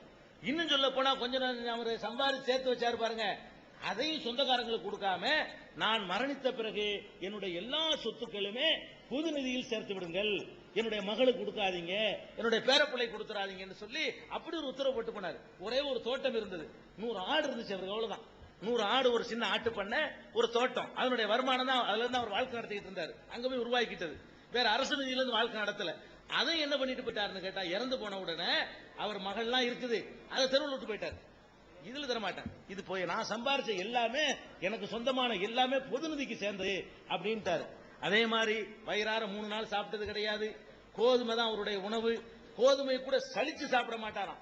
கோதுமை கையில போட்டு அரைக்குவோம், கொஞ்சம் தண்ணி ஊற்றி பிசைவோம், உருட்டி ஆளுக்கு ஒரு உருண்டையா போட்டுக்கிருவோம், இதான் எங்களுடைய உணவு அப்படின்னு சொல்லி அவருடைய மனைவி ராணி சொல்றாங்க, பட்டத்து ராணி. அவர் மன்னர், அவங்க மனைவி எப்படி சொல்றாங்க, ஒரு மன்னரா இருந்தும் கூட அவருடைய உணவுல இருந்து அவருடைய ஆடையில இருந்து எல்லாமே ரொம்ப ரொம்ப அற்பமானது. எந்த ஒன்றையும் அவர் விரும்பவே இல்லை. புகழ விரும்பல, பதவி விரும்பல, சொகுச விரும்பல. இதுதான் ஒரு மனிதனுக்கு புகழ். ஒருத்தன் வர்றான்னு சொன்னா அவனுக்கு மலர் வளையம் தூவிக்கிட்டு பாருங்க, அப்படி நொந்து போகுது, இதயம்லாம் ரத்தம் மடிக்குது. எப்படி என்னை மாதிரி ஒரு மனுஷன் வந்தவன் அவனுக்காக வேண்டி டன் டன்னா லாரிலேயே கொண்டு ரோஜா பூ கொட்டி நடக்க வைக்கிறாங்க. அவருடைய பாதம் தரையில படக்கூடாதுன்னு சொல்லி ரோஜா பூவை, அந்த ரோஜா பூக்கு செலவிட்ட காசுல கிட்டத்தட்ட ஒரு 200-300 கல்யாணம் பண்ணலாம் ஏழை குடும்பத்துக்கு. அவ்வளவு பெரிய பெரிய பொருளாதாரத்தை கொண்டு போய் ஒரு மனிதனுடைய காலுக்காக கொட்டுறாங்க. இவர் அப்படிலாம் நடந்துக்கிறவே இல்லை. அவர் பாட்டு படுத்துக்கிறவாரு, மேனி எல்லாம் வரி வரியா விழுந்துரு, கைத்து கட்டுல, ஏன் இப்படி படுத்துக்கிறீங்க, நாங்க ஒரு விரிப்பு எடுத்து தர்றோமே, அதை விரிச்சுக்கிறலாமே அப்படின்னு கேட்கும் பொழுது, எனக்கும் உலகத்துக்கு என்ன இருக்கு, வழிப்போக்கன், ஒரு வழிப்போக்கனா போறவன் எல்லாத்தையுமே தூக்கிட்டு போவான். பிரயாணத்துல போறோம், மரத்தடில தங்குறோம், போய்கிட்டே இருப்போம். மரத்தடில தங்குறவன் ஏசியும் பிரிட்ஜையும் தூக்கிட்டு மரத்தில் வச்சுட்டு இருப்பானா, தன்னுடைய சொகுசையெல்லாம் பயன்படுத்துவானா? எனக்கு வழிப்போக்கன் மாதிரி நான் என்னுடைய வாழ்க்கையை அமைச்சுக்கிட்டு இருக்கிறேன் அப்படின்னு சொன்னார். இப்படி ஒரு அப்பழுக்கற்ற ஒரு வாழ்க்கையை வாழ்ந்தார். அவரை கடவுளாக்குவதற்காக எத்தனை வகையில முயற்சி பண்ணி பார்த்தாங்க. முந்தி உள்ள சமுதாயங்கள் எப்படி நல்லவர்களை கடவுளாக்குனுச்சோ அதே மாதிரி இவரையும் கடவுளாக்குவதற்கு பலவிதமான முயற்சிகள் அவங்க காலத்தில் நடக்குது. எல்லாத்துக்கும் ஆப்பு வச்சார், என்னை கடவுளாக்கிறாருங்க. என்ன சொன்னாரு, எனக்கு முன்னால் இயேசுநாதர் இருந்தார், அவர் என்னை மாதிரி ஒரு கடவுள்னு சொன்னார், அவரை பிடிச்சி கடவுளாக்கி விட்டாங்க. இயேசுநாதரை வரம்பு மீறி புகழ்ந்தது போல என்னை நீங்கள் வரம்பு மீறி புகழ்ந்து விடாதீர்கள். என்னை நீங்க புகழ்வதாக இருந்தால் அல்லாஹ்வுடைய அடிமை என்று சொல்லுங்கள். புகழ் எதுங்கிறாரு பாருங்க, எது புகழ் இல்லைன்னு நம்ம நினைக்கிறோமோ அதை புகழ்ங்கிறாரு. என்னை பத்தி புகழ்வதாக இருந்தால் அல்லாஹ்வுடைய அடிமைன்னு சொல்லுங்க, அல்லாஹ்வுடைய தூதர்னு சொல்லுங்க, அதை தாண்டி நீங்கள் என்னை புகழக்கூடாது அப்படின்னு சொல்லி புகழ விரும்பாம அதுக்கு காலில் போட்டு மிதிக்கிறார். அவருடைய மகன் இறந்த தினத்தில் சூரிய கிரகணம் ஏற்படுது, மகன் இறந்துடுறாரு, சூரிய கிரகணம் ஏற்படுது, மக்கள் எல்லாம் பேசிக்கிறாங்க, முகமதுடைய மகன் இறந்ததுனாலதான் இந்த சூரிய கிரகணம். அவர் உடனே கோபம் வர்றாரு, அந்த சோகத்தை மறந்துட்டு, மகன் இறந்த சோகத்தை மறந்துட்டு மக்கள்கிட்ட வர்றாரு. இப்படி சொல்லாதீங்க, யாருடைய மரணத்துக்காக வராது, யாருடைய பிறப்புக்கும் வராது, அது பாட்டுக்கு இருக்க நடந்துகிட்டு இருக்கு, அதையும் என்னோட உடனே நீங்க சம்பந்தப்படுத்துறீங்க. அவருடைய மூட நம்பிக்கையை தனக்கு ஆதாயமா பயன்படுத்தி கொண்டிருக்க முடியும், அவர் பயன்படுத்த விரும்பல. அப்படிலாம் சொல்லாதீங்க, நான் மனுஷன் தான் அப்படிங்கிறாங்க. ஒருத்தர் காலில் விழுவுறதுக்கு தயாரா வர்றாரு, தடுக்கிறாங்க, அப்படிலாம் விழக்கூடாதுங்கிறாங்க. அவர் சொல்றாரு, எத்தனையோ நாட்டுக்கு நாங்க போனோம், அந்த நாட்டு ராஜாக்களுக்கு மக்கள் எல்லாம் காலில் விழுவுறாங்க, உங்க காலில் விழுந்தா என்ன அப்படிங்கிறாரு. முடியாது, மனிதன் காலில் மனிதன் விழக்கூடாது, அனுமதிக்க மாட்டேன். மனுஷன் காலில் இஸ்லாமிய மார்க்கத்தில் தாய் காலில் கூட விழக்கூடாது, புருஷன் காலில் கூட பின்னாடி விழக்கூடாது, எந்த மனிதனின் காலிலும் எந்த மனிதனும் விழக்கூடாது, அப்படி தடுத்திருக்கிறேன்னு சொல்லிட்டு காலில் விழ கலாச்சாரத்தை தடுக்கிறாங்க. ஒவ்வொருத்தனும் தன்னுடைய வாழும் பொழுதே தனக்கு செலவைக்கிறான், தன்னுடைய போட்டோ அப்படி பேப்பர்ல வந்தா பார்த்து அவனை ரசிக்கிறான். ரசிக்காத ஒருத்தனுக்கான்னு சொல்லுங்க, தன்னுடைய போட்டோ பேப்பர்ல வந்துச்சுன்னா நான் இது இப்படி எடுத்து வச்சுட்டு அது ஃபைல் பண்ணி வச்சுக்கிட்டு இருக்கிறான். அவர் என்ன பண்ணாரு தெரியுமா, என்னை வரையக்கூடாதுன்னாரு. உலகத்தில் இப்படி சொன்னது இவர் தான். உலகத்துல தன்னுடைய உருவத்தை சிலையாகவோ படமாகவோ வரைந்து வைத்துக் கொள்ளக்கூடாதுன்னு உத்தரவு போட்டுட்டு போன ஒரு தலைவர் இருக்காருன்னு கேட்டா அவர் ஒருத்தர் தான். அவரை இவ்வளவுலாம் நாங்க மதிப்பை எப்படி பண்ண தெரியாது. ஏன் அதை கொண்டு பத்தி கொளுத்துவான், அப்புறம் அதை கும்பிடுவான், அப்புறம் கடவுளாக்கி விடுவான். அவர் பார்த்தாரு, நம்மளை கடவுளாக்கி விடுவாங்க, எதை வேணாலும் கடவுளாக்கிடுவான், நம்மளை பிடிச்சி கடவுளாக்க கூடாதுங்கிறதுக்காக வேண்டி என்ன பண்ணாரு, அவரை வரையக்கூடாது. அவர் உருவம் கிடையாது, அவருக்கு சிலை கிடையாது, அவர் போட்டோ கிடையாது, எந்த ஆர்டிஸ்டும் அவரை வரைய முடியாது. அமெரிக்காவில இப்ப வச்சான், போன வருஷம் என்ன பண்ணிவிட்டான், அமெரிக்காவுடைய சுப்ரீம் கோர்ட்ல அவரு சிலை வைக்கிறான், 10 அறிஞர்களுக்கு சிலை வைக்கிறான். அதுல இவர் ஒரு ஆள் சுப்ரீம் கோர்ட்ல வைக்கிறான். 10 அறிஞர்களுக்கு உலகத்திலேயே ஒரு புரட்சி ஏற்படுத்தின, உலகத்திலே சிறந்த அரசியல் சட்டத்தை வகுத்து தந்தவர் 10 பேர், அதில் முகமது நபி ஒருவர் அப்படின்னு சொல்லி அவரை புகழ்ற விதமாக தான் சிலை வைக்கிறான். அதை அகற்றுவதற்காக உலக முஸ்லிம்கள் எல்லாம் போராடினாங்க, வைக்காத, நீ புகழ்றது கூட வைக்காத, நாங்க அதான் எங்கள்கிட்ட உள்ள பிளஸ் பாயிண்ட். அதான் நேத்து செத்தவனை எல்லாம் கும்பிடுறாங்க, 1400 வருஷம் ஆனாலும் அவரை நான் கும்பிடாம இருக்கிறோம், மதிக்கிறான கும்பிடல பாருங்க, எந்த மதிப்பும் கும்பிடுறத கொண்டு விட்டுப்படும். 1400 வருஷம் கடந்த பிறகு கூட ரொம்ப உயர்ந்த மதிப்பு வச்சிருந்தும் கூட அவரை கும்பிட மாட்டேங்கிற பாருங்க, அவரை கடவுளாக்க மாட்டேங்கிற பாருங்க. இதுதான் இஸ்லாத்தில் உள்ள ஒரு தனிச்சிறப்பு. இதுக்கு முழுக்க முழுக்க அவர் தான் சொந்தக்காரர். அவர் அழகா அணை போட்டு போனார், தன்னை கூட வணங்கிடக்கூடாது என்பதற்காக எல்லா விதமான தடைகளை ஏற்படுத்திட்டு அந்த வாசலை முழுசா அடைச்சு வச்சுட்டு போயிட்டார், தன்னை கடவுளாக்க கூடாது. அதனால அவருடைய சிலை எதிர்ப்பதற்காக வேண்டி பெரிய போராட்டம் பண்ணி அந்த சிலை அப்புறப்படுத்தப்பட்டுச்சு. அப்ப இந்த மாதிரியாக எல்லா விதமான புகழையும் விரும்பாம, பேர் தான் அவருடைய பேருக்கு அர்த்தம் புகழப்பட்டவர், முகமதுனா புகழப்பட்டவர் அர்த்தம். ஆனா எந்த புகழையும் விரும்பாதவரா வாழ்ந்தார். ஆனா அவருக்கு புகழ் இருக்கு, இன்னைக்கு உலகத்தில் அவருக்கு தான் சிறந்த புகழ் இருக்கு. எந்த அளவுக்கு புகழ் இருக்குன்னு சொன்னா, த 100 ஒரு புத்தகம் உங்களுக்கு தெரியும். மைக்கேல் ஹார்ட்னு சொல்லி ஒரு பெரிய அறிஞன், கிறிஸ்துவ அறிஞன், அவன் எழுதியிருக்கான் த 100 ஒரு புக்கு. அது தமிழ் மொழியில கூட 100 பேர் அப்படிங்கிற பேர்ல தமிழ்ல மொழிபெயர்க்க வந்திருக்குது. அந்த புத்தகத்தினுடைய கருத்து, மைய கருத்து என்னன்னு கேட்டா, உலகத்துல தோன்றிய காலத்திலிருந்து இன்னைக்கு வரைக்கும் வாழ்ந்த தலைவர்களை எல்லாம் லிஸ்ட் எடுக்கிறான். மைக்கேல் ஹார்ட்ங்கிறவன் பெரிய வரலாற்று நிபுணன், ஆராய்ச்சி பண்றான். ஆயிரக்கணக்கான பெரிய தலைவர்களை எடுக்கிறான், லட்சக்கணக்கான பேர் எடுக்கிறான். அதுல இருந்து வடிகட்டி ஒரு 1000 பேர் தேர்ந்தெடுக்கிறான். அந்த 1000 பேர்த்திலிருந்து வடிகட்டி ஒரு 100 பேர் தேர்ந்தெடுக்கிறான். உலக வரலாற்றில் பெரும் தாக்கத்தை ஏற்படுத்தியவர்கள் 100 பேர் அப்படி பொறுக்கி எடுக்கிறான். அந்த பொறுக்கி எடுத்த 100 பேருடைய வரலாறு தான் எது, த 100ங்கிறது. அதுல 100 பேரை பொறுக்கி எடுத்துட்டு முதல் இடத்தை யாரு கொடுக்கறான்னு கேட்டா முகமது நபி கொடுக்கறான். ஃபர்ஸ்ட் யாருன்னு கேட்டா முகமது நபின்னு அவன் சொல்றான். அவன் கிறிஸ்துவன். அவன் இயேசுநாதருக்கு 3வது இடத்தை தான் கொடுத்திருக்கான் அந்த புத்தகத்திலேயே. அந்த புத்தகத்தில் அவன் இயேசுநாதருக்கு எந்த இடம் கொடுத்திருக்கான்னா 3வது இடம். முன்னுரையில் அதை சொல்றான். ஏன் நான் இயேசுநாதருக்கு 3வது இடம் கொடுத்திருக்கிறேன், முகமது நபிக்கு முதலிடம் கொடுக்கிறேன்னு சொன்னா, முகமது நபியுடைய அந்த மார்க்கத்திற்கும் அந்த மார்க்கம் வளர்ந்ததுக்கும் 100% அவர் தான் காரணம். அவர் தான் எல்லா விதமான தாக்கத்தை ஏற்படுத்தினாரு. அவர் சிரிச்ச மாதிரி சிரிக்க, அவர் நடந்த மாதிரி நடக்க, அவர் சாப்பிட்ட மாதிரி சாப்பிட, அவர் கல்யாணம் பண்ண மாதிரி கல்யாணம் பண்ண, இப்படி எல்லாத்துலயும் அவரை ஃபாலோ பண்ணக்கூடிய ஒரு சமுதாயம் அவருக்கு மட்டும்தான் இருக்குது. இயேசுநாதரை பொறுத்த வரைக்கும் அவருடைய மார்க்கத்துக்கு அவர் சொந்தக்காரர் இல்ல. கிறிஸ்துவ மார்க்கத்தை உண்டாக்குனது இயேசு கிடையாது. அவர் சொல்றார், கிறிஸ்துவ மார்க்கத்தை உண்டாக்குனது பவுலடிகள் உண்டாக்குனாரு. பவுல்ங்கிறமல பால், இந்த ஜான் பால் இருக்கார பெரியவர், அவர் தான் இயேசுவுக்கு பிந்தி உண்டாக்குனாரு. இயேசு உண்டாக்குன மார்க்கம் இது இல்லைன்னு சொல்லி அவன் சொல்றான். சொல்லிட்டு உலகத்திலேயே பெரும் தாக்கத்தை ஏற்படுத்தியவர்கள் 100 பேர்னா, அந்த 100ல் முதலிடத்தை நான் முகமது நபி கொடுப்பேன் அப்படின்னு சொல்ற அளவுக்கு ஒரு பெரும் தாக்கத்தை அவர் ஏற்படுத்திட்டு போனார். அப்படிப்பட்டவரை அவரை தனக்கு புகழ விரும்பல, தன்னை கடவுளாக்கல, இப்படி நடந்து கொண்டவரை கடவுளுடைய தூதர் என்று நாங்க நம்புறோம். கடவுள் நம்பல. இதுதான் இஸ்லாம். ஒரே ஒரு கடவுளை நம்புறது, அந்த கடவுளுடைய தூதராகவும் வழிகாட்டியாகவும் முகமது நபியை நம்புறது, இதுதான் இஸ்லாம். இதன் அடிப்படையில் எங்களுடைய வாழ்க்கையை நாங்க அமைச்சுக்கிறோம்னு இஸ்லாம் எங்களுக்கு சொல்லித் தருது. இந்த நம்பிக்கையில தான் முஸ்லீம்கள் அமைத்துக் கொள்ள வேண்டும் என்று இஸ்லாம் விரும்புகிறது. இதை சொல்லிக்கொண்டு நம்ம நிகழ்ச்சிக்கு வந்துருவோம். இந்த நிகழ்ச்சியை உங்களுக்கு சொல்லிட்டாங்க ஆரம்பத்தில். புதிதாக வந்திருப்பீங்க சகோதரர்கள், நீங்க கேள்வி கேட்கறது தான் இதனுடைய நோக்கம். கேள்வி கேட்கும்போது சில ஒழுங்குகளை உங்களுக்கு சொல்ல வேண்டியிருக்கு. என்ன ஒழுங்குன்னு கேட்டா, இவ்வளவு பேர் வந்திருக்கிறீங்க, ஒருத்தர் அப்படி லிஸ்ட் எழுதி வச்சிருப்பாரு.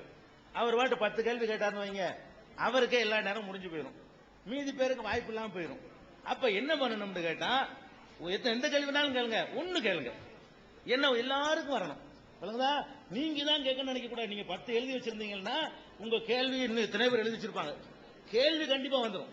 அந்த கேள்வி நீங்க தான் கேட்கணும்னு நினைக்கிறீங்க, நீங்க எந்த 10 வச்சிருக்க அந்த 10 தான் மத்தவங்களும் வச்சிருக்க போறாங்க. இஸ்லாத்தை பத்தி ஒரு 10-20 சந்தேகம் தான் டோட்டலாவே இருக்கும்.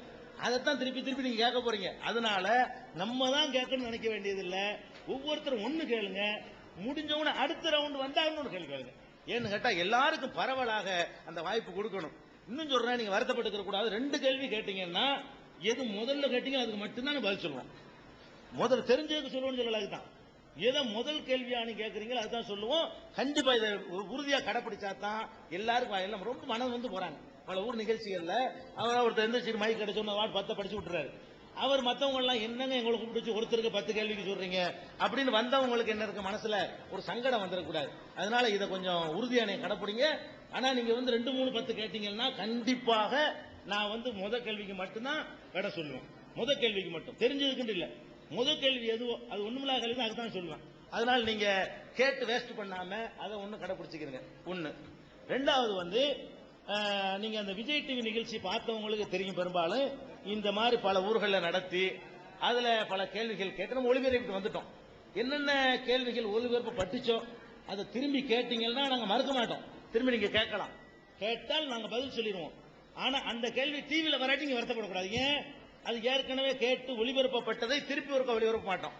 நீங்க டிவியில் ஒளிபரப்பணும் நீங்க விரும்புனீங்கன்னு சொன்னா அது மாதிரி ஒளிபரப்பப்படாத கேள்விகள் கேட்டா தான் அது ஒளிபரப்புக்கு உரியதாக அமையும்.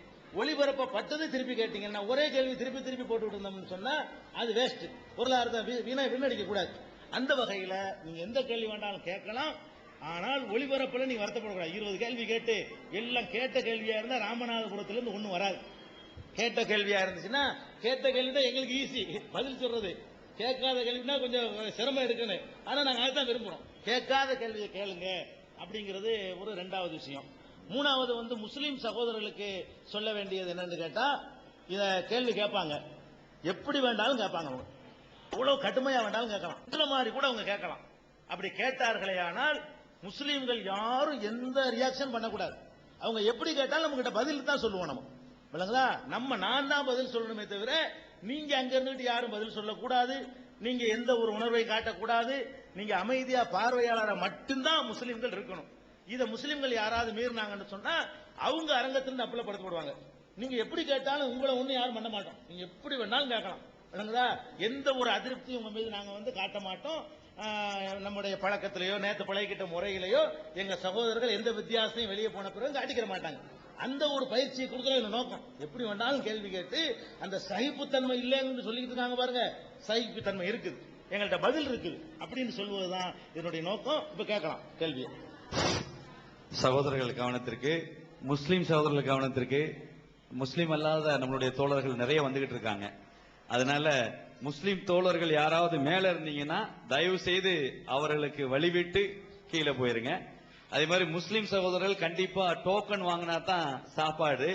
முஸ்லீம் அல்லாத நம் தோழர்களுக்கு இலவசமாக கொடுக்கப்படுது. முஸ்லீம் தோழர்கள் கண்டிப்பாக 30 ரூபா டோக்கன், அதை நீங்க வாங்கினா தான் சாப்பாடு கிடைக்கும். அதையும் அறிவிப்பு செய்யறோம்.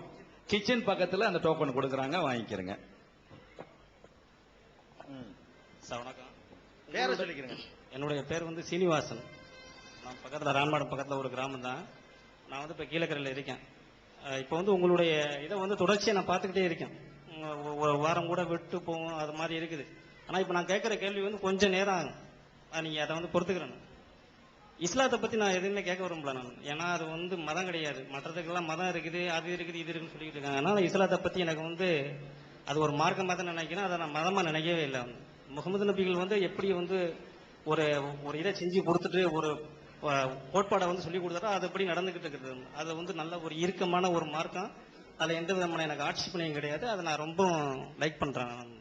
அதே நேரத்தில் அந்த மாதிரி முகமது நபிகள் பிறந்த அந்த ஊர்ல, வள்ளல் சீதாகாரி பிறந்த அந்த ஊர்ல, இந்த நாட்டுக்கே ஒரு முக்கியமான பொறுப்பை வகிச்சுக்கிட்டு இருக்கக்கூடிய இப்ப டாக்டர் அப்துல் கலாம் பிறந்த ஊர்ல சுதந்திர போராட்டத்தில் எத்தனையோ மகன்களை இழந்த இந்த இஸ்லாமிய சமுதாயத்துல, இப்படியெல்லாம் பட்ட இந்த சமுதாயத்துல பல தலைவர்கள்லாம் இருக்காங்க. எல்லா தலைவர்களும் இருக்காங்க. எதுலையும் அவங்க குறைச்சல் கிடையாது. அவங்களுடைய தேசப்பற்றுக்கு எந்த விதமான ஒரு சின்ன குந்தகம் கூட விளைவிக்கக்கூடிய அளவுக்கு அவங்க இருக்காங்க, வாழ்ந்திருக்காங்க, வாழ்ந்து மறைஞ்சிருக்காங்க. இன்னைக்கு எத்தனையோ பேர் இருக்காங்க. BS அப்துல் ரஹ்மான் இருந்து உங்களை மாதிரி ஒரு பெரியவர் வரைக்கும் எல்லாருமே இருக்காங்க நடந்துகிட்டு இருக்குது. பெரிய வள்ளல், குடை வள்ளல் எல்லாருமே இருந்துகிட்டு இருக்காங்க. இஸ்லாம்னா எனக்கு ரொம்ப பிடிக்கும். ஏன்னா நான் 100 பேர்கிட்ட பழகணும்னாக்க 95 பேர்கிட்ட இஸ்லாமிய சகோதரர்கள்ட்ட தான் பழகிறேன். நீங்க முதல் நீங்க என்ன பண்ணிருந்தீங்கன்னாக்க, இங்க இஸ்லாம் அல்லாதவர்கள் அப்படின்னு சொல்லிட்டு நீங்க அப்புறப்படுத்திட்டீங்க. நீங்க எல்லாருமே இங்க இருக்கிறது யாரும் என்ன பாலஸ்தீனத்துல இருந்தோ, இல்ல அரபு கண்ட்ரில இருந்தோ, இல்ல கல்ஃப் கண்ட்ரில இருந்தோ வந்தவங்க கிடையாது. நீங்க எல்லாருமே நம்மளுடைய சகோதரர்கள். மார்க்கத்தால் நீங்க வேற யாரு இருக்கீங்க, அவ்வளவுதான், வேற ஒண்ணுமே கிடையாது. மற்ற எல்லாமே என்னுடைய சகோதரர்கள், சகோதரிகள் தான் இங்க இருக்கிறவங்க பூரா. அதே நேரத்தில் நான் ஒன்னே சொல்ல மட்டும் கடமைப்பட்டிருக்கேன் உங்கள்கிட்ட. எப்படின்னா, நான் அதையும் சொல்லிட்டேன். நான் உங்கள்கிட்ட அதாவது உங்க தலைவர்கள் எல்லாருமே நாட்டுக்கு தேசத்துக்கு எவ்வளவுலாம் அரும்படப்படுறாங்கிற சொல்லிட்டேன். அந்த இதை முக்கியமான பாயிண்ட் மட்டும் இப்ப நான் சொல்றேன். பக்கத்து நாடான பாகிஸ்தான், நம்மளுடைய தேசம் இந்தியா. ஒரு கிறிஸ்துவன் இருக்கான், ஒரு இந்து இருக்கான். ஆனா அவனுக்கு தன்னுடைய தாய்நாடு முக்கியமா இருக்குது. அவனுக்கு தேசப்பற்று. கபில் தேவ் அடிச்சிட்டாரு, அசருதீன் அடிச்சிட்டாரு. ஒரு சோம்பேறி விளையாட்டு எது? இந்த கிரிக்கெட். அந்த கிரிக்கெட்டுக்கு இந்த மாதிரி பல ரசிகர்கள் நிறைய பேர் இருக்காங்க.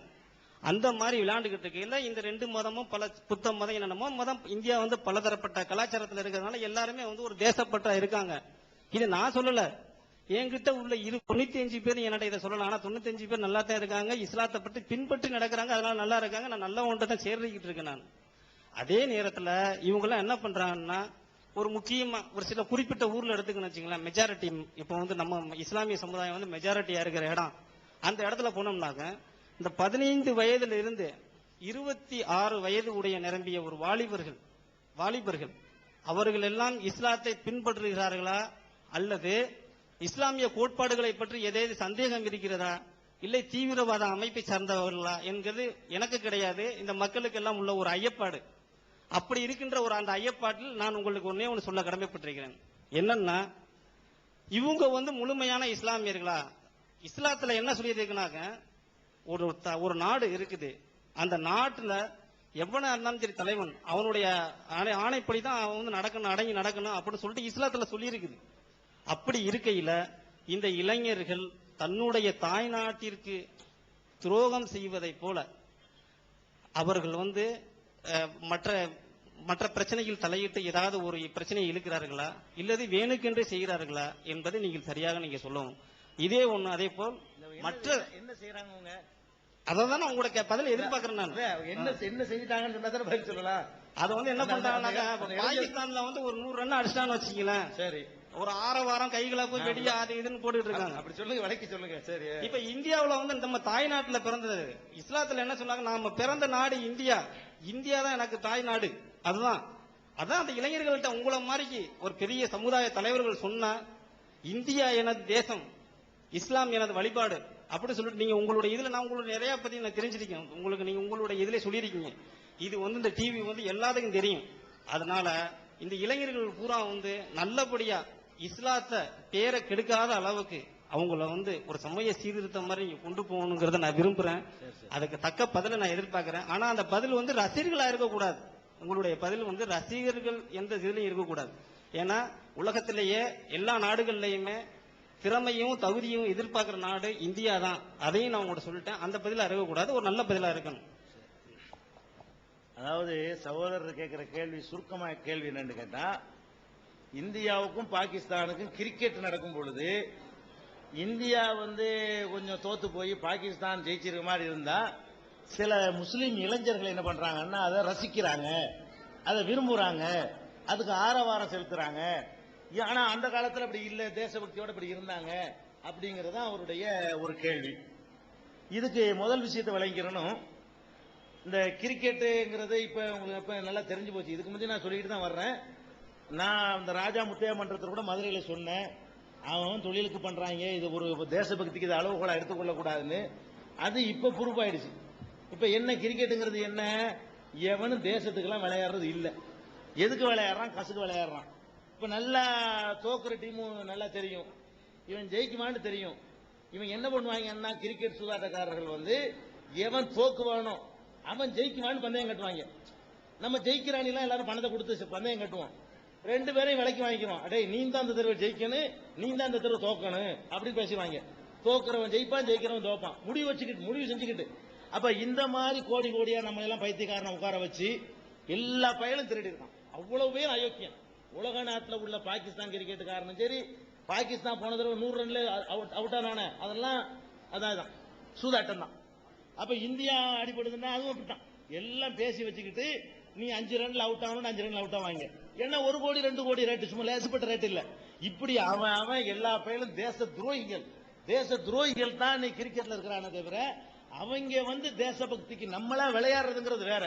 கிரிக்கெட் என்பது தேசபக்திக்கு அழகா போச்சுன்னு சொன்னா அதை விட ஒரு கேவலம் கிடையாது. இன்னைக்கு நாரி போச்சுல. இப்ப உலக நாடுகள் பூரா காரித்து பூரா சிபிஐ விசாரணை. இப்ப எல்லா பயிலும் அயோக்கிய பயிலுவோம்.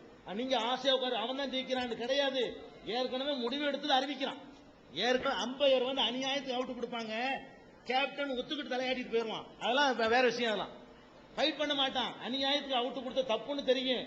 அந்த கேப்டன், இந்திய கேப்டனோ பாகிஸ்தான் கேப்டன் என்ன செய்வான்னா, ஏற்கனவே பேசி வச்சுக்கிட்டதுனால திரும்பி வந்துருவான், பெவிலியனுக்கு திரும்பிடுவான். என்னோட அநியாயத்துக்கு அவுட் கொடுத்துட்டாங்களே, இல்லை நாங்க ஏத்துக்கிட்டோம் பரவாயில்ல அப்படிமா. அப்ப அவுட் ஆகாம இருந்து அவுட் ஆகுவான்.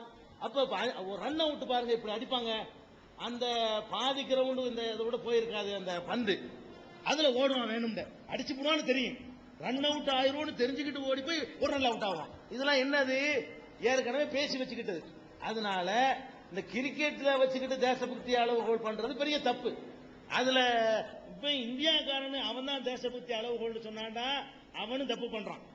நீங்க சொல்ற மாதிரி சில இளைஞர் இருக்காங்கிறீங்கள, அவன் அதுக்கு மேல தப்பு பண்றான். ஏன்னா பாகிஸ்தான்காரன் அவனும் இதே மாதிரி சூதாட்டத்தில் உள்ளவன் தான். எவன் ஜெயிச்சா என்ன, எவன் தோத்தா என்ன, அவனுடைய லைஃப் நல்லா இருக்க போகுது. அவன் தன்னுடைய வாழ்க்கைக்காக விளையாடுறாங்க. இது ஒரு தேசம், 2 நாட்டுல இந்தியா தோத்த உடனே, இந்தியா அப்படி அவமானம் 11 பேர் தோத்த உடனே இந்தியாவை தோல்வியா? அங்க 11 பேர் ஜெயிச்சவன அவன் டெல்லி தூக்கி நம்ம கையில கொடுத்துட்டு போறோமா? அப்படிலாம் கிடையாது. இதுக்கு எதுக்கு சம்பந்தம் இல்லை. நம்ம ராணுவம் போய் சண்டை போட்டு அது ஜெயிக்குது பாருங்க, அது தோக்குது பாருங்க, அதான் தேசத்துக்கு அளவுகள்.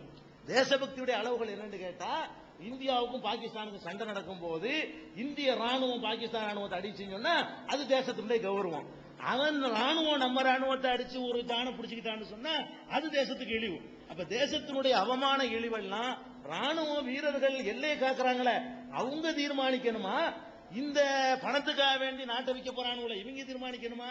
முதல்ல இந்த மோகத்தை வந்து கைவிடணும். குறிப்பா இந்த சகோதரர்கள் கேட்கறாங்க பாருங்க, நம்ம எல்லாம் தேசத்துக்கு விரோதிமா நினைக்கிறாங்களே, அப்படி நினைக்கக்கூடிய விதத்துல இவன் நடக்கிறான்னு சொன்னா அவன் அதிக கண்டனத்துக்குள்ளவன். அவன் முஸ்லீம் செஞ்சிருந்தாலும் சரி, அவர் 100 ரன் எடுத்துக்க நீ ஏன்டா கை தட்டுற, அவன் ரன் எடுத்தா என்ன, ரன் எடுக்காட்டி என்ன, அது தப்பு. இது முஸ்லீம்ல எவனா செஞ்சான்னு சொன்னா எப்படி எல்லாம் மக்கள் நினைக்கிறதுக்கு இடம் தருதுங்கிறத விளங்கி இனிமே நல்லா நடந்துக்கிறணும். அது அறிவுரையா தான் நம்ம சொல்ல முடியும். அதே நேரத்தில் மற்ற மக்களுக்கு நான் சொல்றேன், இது தேசபக்திக்கு அளவுகளை எடுக்காதீங்க. இந்த விளையாட்டை வந்து சூதாட்டம், இன்னைக்கு எல்லா விளையாட்டும் அப்படித்தான். கொடுங்க மைக்கு போங்க. ஒண்ணு முஸ்லிம் திருமண சட்டப்படி குர்ஆன்லயே சொல்லப்பட்டிருக்கு, இது நீங்கள் அவர்களுக்கு ஆடையாகவும் அவர்கள் உங்களுக்கு ஆடையாகவும் இருக்குன்னு சொல்லப்பட்டிருக்கு. ஆனா இதே சமத் முறைப்படி ஒரு ஆடவன் 7 திருமணம் செய்யலாம்னு சொல்றால, அது இல்லை. அதுக்கு தக்க பதில் சொல்லு. முனீஸ்வரி. ஈஸ்வரி. சரி, அதாவது இது வந்து கேள்வி கேட்டாங்க நம்ம சொல்லணும். ஆனா இது பல தடவை கேட்கப்பட்ட கேள்வியில உள்ளது. சரி, அதான் என்ன கேட்கறாங்கன்னா, ஜமாத் சட்டப்படி ஒவ்வொரு ஆம்பளையும் 7 கல்யாணம் பண்ணலான்னு சொல்றாங்களே அப்படின்னு கேட்கறாங்க. 7 இல்ல, ஜமாத்து முறைப்படி எங்கேயுமே 7 கிடையாது, 3 கிடையாது. அதிகபட்சமா இஸ்லாத்துல குர்ஆன்ல வந்து 4 கல்யாணம் பண்ண அனுமதி இருக்கு. நான் இல்லைன்னா சொல்லல, இருக்குது. ஏன் இருக்குது அது விளக்கணும்ல. ஏன் இருக்குதுன்னு கேட்டா, அதுக்கு முன்னாடி இப்படி வாங்க. இப்ப இந்த நாட்டில் நீங்க அரசியல்வாதிகள் நிறைய பேர் இருப்பீங்க. நான் அரசியலுக்காக சொல்லல, வருத்தப்படக்கூடாது. நான் வந்து ஒரு பொது விஷயத்தை விளக்க சொல்லுவேன், சில தலைவர்களை சுட்டி காட்டுவேன். அது விளங்குறதுக்காக வேண்டி அவங்க எந்த கட்சியில இருக்கிறாங்கிற அடிப்படை நான் சுட்டி காட்டல, ஒரு காரியத்துக்காக நான் சுட்டி காட்ட வேண்டி வருது. எப்படின்னு கேட்டா, இந்தியாவுடைய சட்டப்படி எல்லாரும் ஒரு ஆம்பளை ஒரு பொம்பளை தான் கல்யாணம் பண்ணணும். இந்தியாவில் சட்டம் இருக்குது. அதை மீறினா அவர்கள் வந்து சட்டம் இருக்குது. முஸ்லீமுக்கு அது இல்லை. முஸ்லீமை ஒரு சீக்கியர் 2 கல்யாணம் பண்ணினா அவர் ஜெயிலுக்கு போகணும். ஒரு இந்து பண்ணினார்னா அவர் ஜெயிலுக்கு போகணும். ஒரு புத்த மதத்துக்காரர் பண்ணார்னா அவர் ஜெயிலுக்கு, ஒரு கடவுள் மறுப்பாளர் பண்ணார்னா அவரும் ஜெயிலுக்கு போயிடணும். 2 பண்ணினாலேயே எங்க இந்திய சட்டப்படி.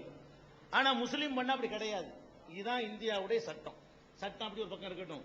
இப்ப நான் கேட்கிறேன், நம்ம தமிழகத்துடைய முதல்வருக்கு எத்தனை மனைவி, இப்ப இருந்துகிட்டு இருக்கிற எத்தனை மனைவி? நான் அரசியலுக்கான சொல்லல. தமிழக முதல்வர் வந்து ஒரு தடவை தயாள் அம்மாளோட வர்றாரு நிகழ்ச்சிக்கு. ஒருத்தர் இறந்து இன்னொருத்தர் கட்டுறதுக்கு நான் சொல்லல. ஒரு தடவை தயாள் அம்மாளோட வர்றாரு, இன்னொரு தடவை வந்து ராஜாத்தி அம்மாளோட வர்றாரு. 2 நிகழ்ச்சி நம்ம பார்க்கிறோம். இன்னைக்கு பார்க்கிறோம், நாளைக்கு பார்த்துட்டு இருக்கோம். அப்ப இந்த நாட்டில் முஸ்லிமை தவிர மற்றவர்கள் பண்ணுனா தண்டனைன்னு சொன்னா முதல்வரா வரைக்கும் எப்படி ஆகுறது? அரசியல் சட்டம் ஒத்துக்கிருச்சு. எப்படி அந்த சட்டம் அவர் அனுமதிச்சிச்சு? அதை கொஞ்சம் நீங்க சிந்திச்சு பார்க்கணும். நம்ம மத்திய அமைச்சர் ராம்விலாஸ் பாஸ்வான் இருக்கார்ல, அவர் வந்து இந்தியாவிலே அதிகமான வாக்கு வித்தியாசத்தில் ஜெயிச்ச ஒரு எம்பில அவர் ஒரு ஆளு. இன்றைக்கு மத்தியில் அமைச்சரா இருக்கிறார். அவர் தொலைபேசி துறை, அவருக்கு அந்த துறையுடைய கேபினெட் மந்திரியா இருக்கார், பெரிய மினிஸ்டர் அவர். அவருக்கு 2 மனைவி. 2 மனைவியை வைத்துக் கொண்டு பார்லிமெண்ட்ல பல முறை எம்பியாவும் ஆக முடியுது, மந்திரியாவும் ஆக முடியுது. நான் கேட்கிறேன், முஸ்லீமுக்கு தான் இந்த சட்டம் இல்ல, மற்றவங்களுக்குலாம் இப்படி ஒரு சட்டம் இருக்குன்னீங்களே, இருக்குன்னா அவர் எப்படி எம்பியா முடிஞ்சு ஜெயிலுக்குள்ள போகணும்? இந்தியாவுடைய அந்த சட்டத்தின் பிரகாரம் ராம்விலாஸ் பாஸ்வான் எங்க இருக்க வேண்டிய ஆளு, ஜெயில இருக்க வேண்டிய ஆளு. இதுவரைக்கும் அவர் ஜெயிலுக்கு போனாரா? போகல. சரி, எம்பி ஆக கூடாதுங்கிற அளவுக்காச்சும் குறைஞ்சபட்சம் இந்த மாதிரியான ஒரு ஆளு மக்கள் பிரதிநிதித்துவத்துக்கு வரக்கூடாது அப்படிங்கிற சட்டமாவது இருந்தா அவர் எம்பியா இருப்பாரா? ஆயிருக்க மாட்டாரு. மத்திய மந்திரியா இருக்க முடியுமா? ஆயிருக்க மாட்டாரு.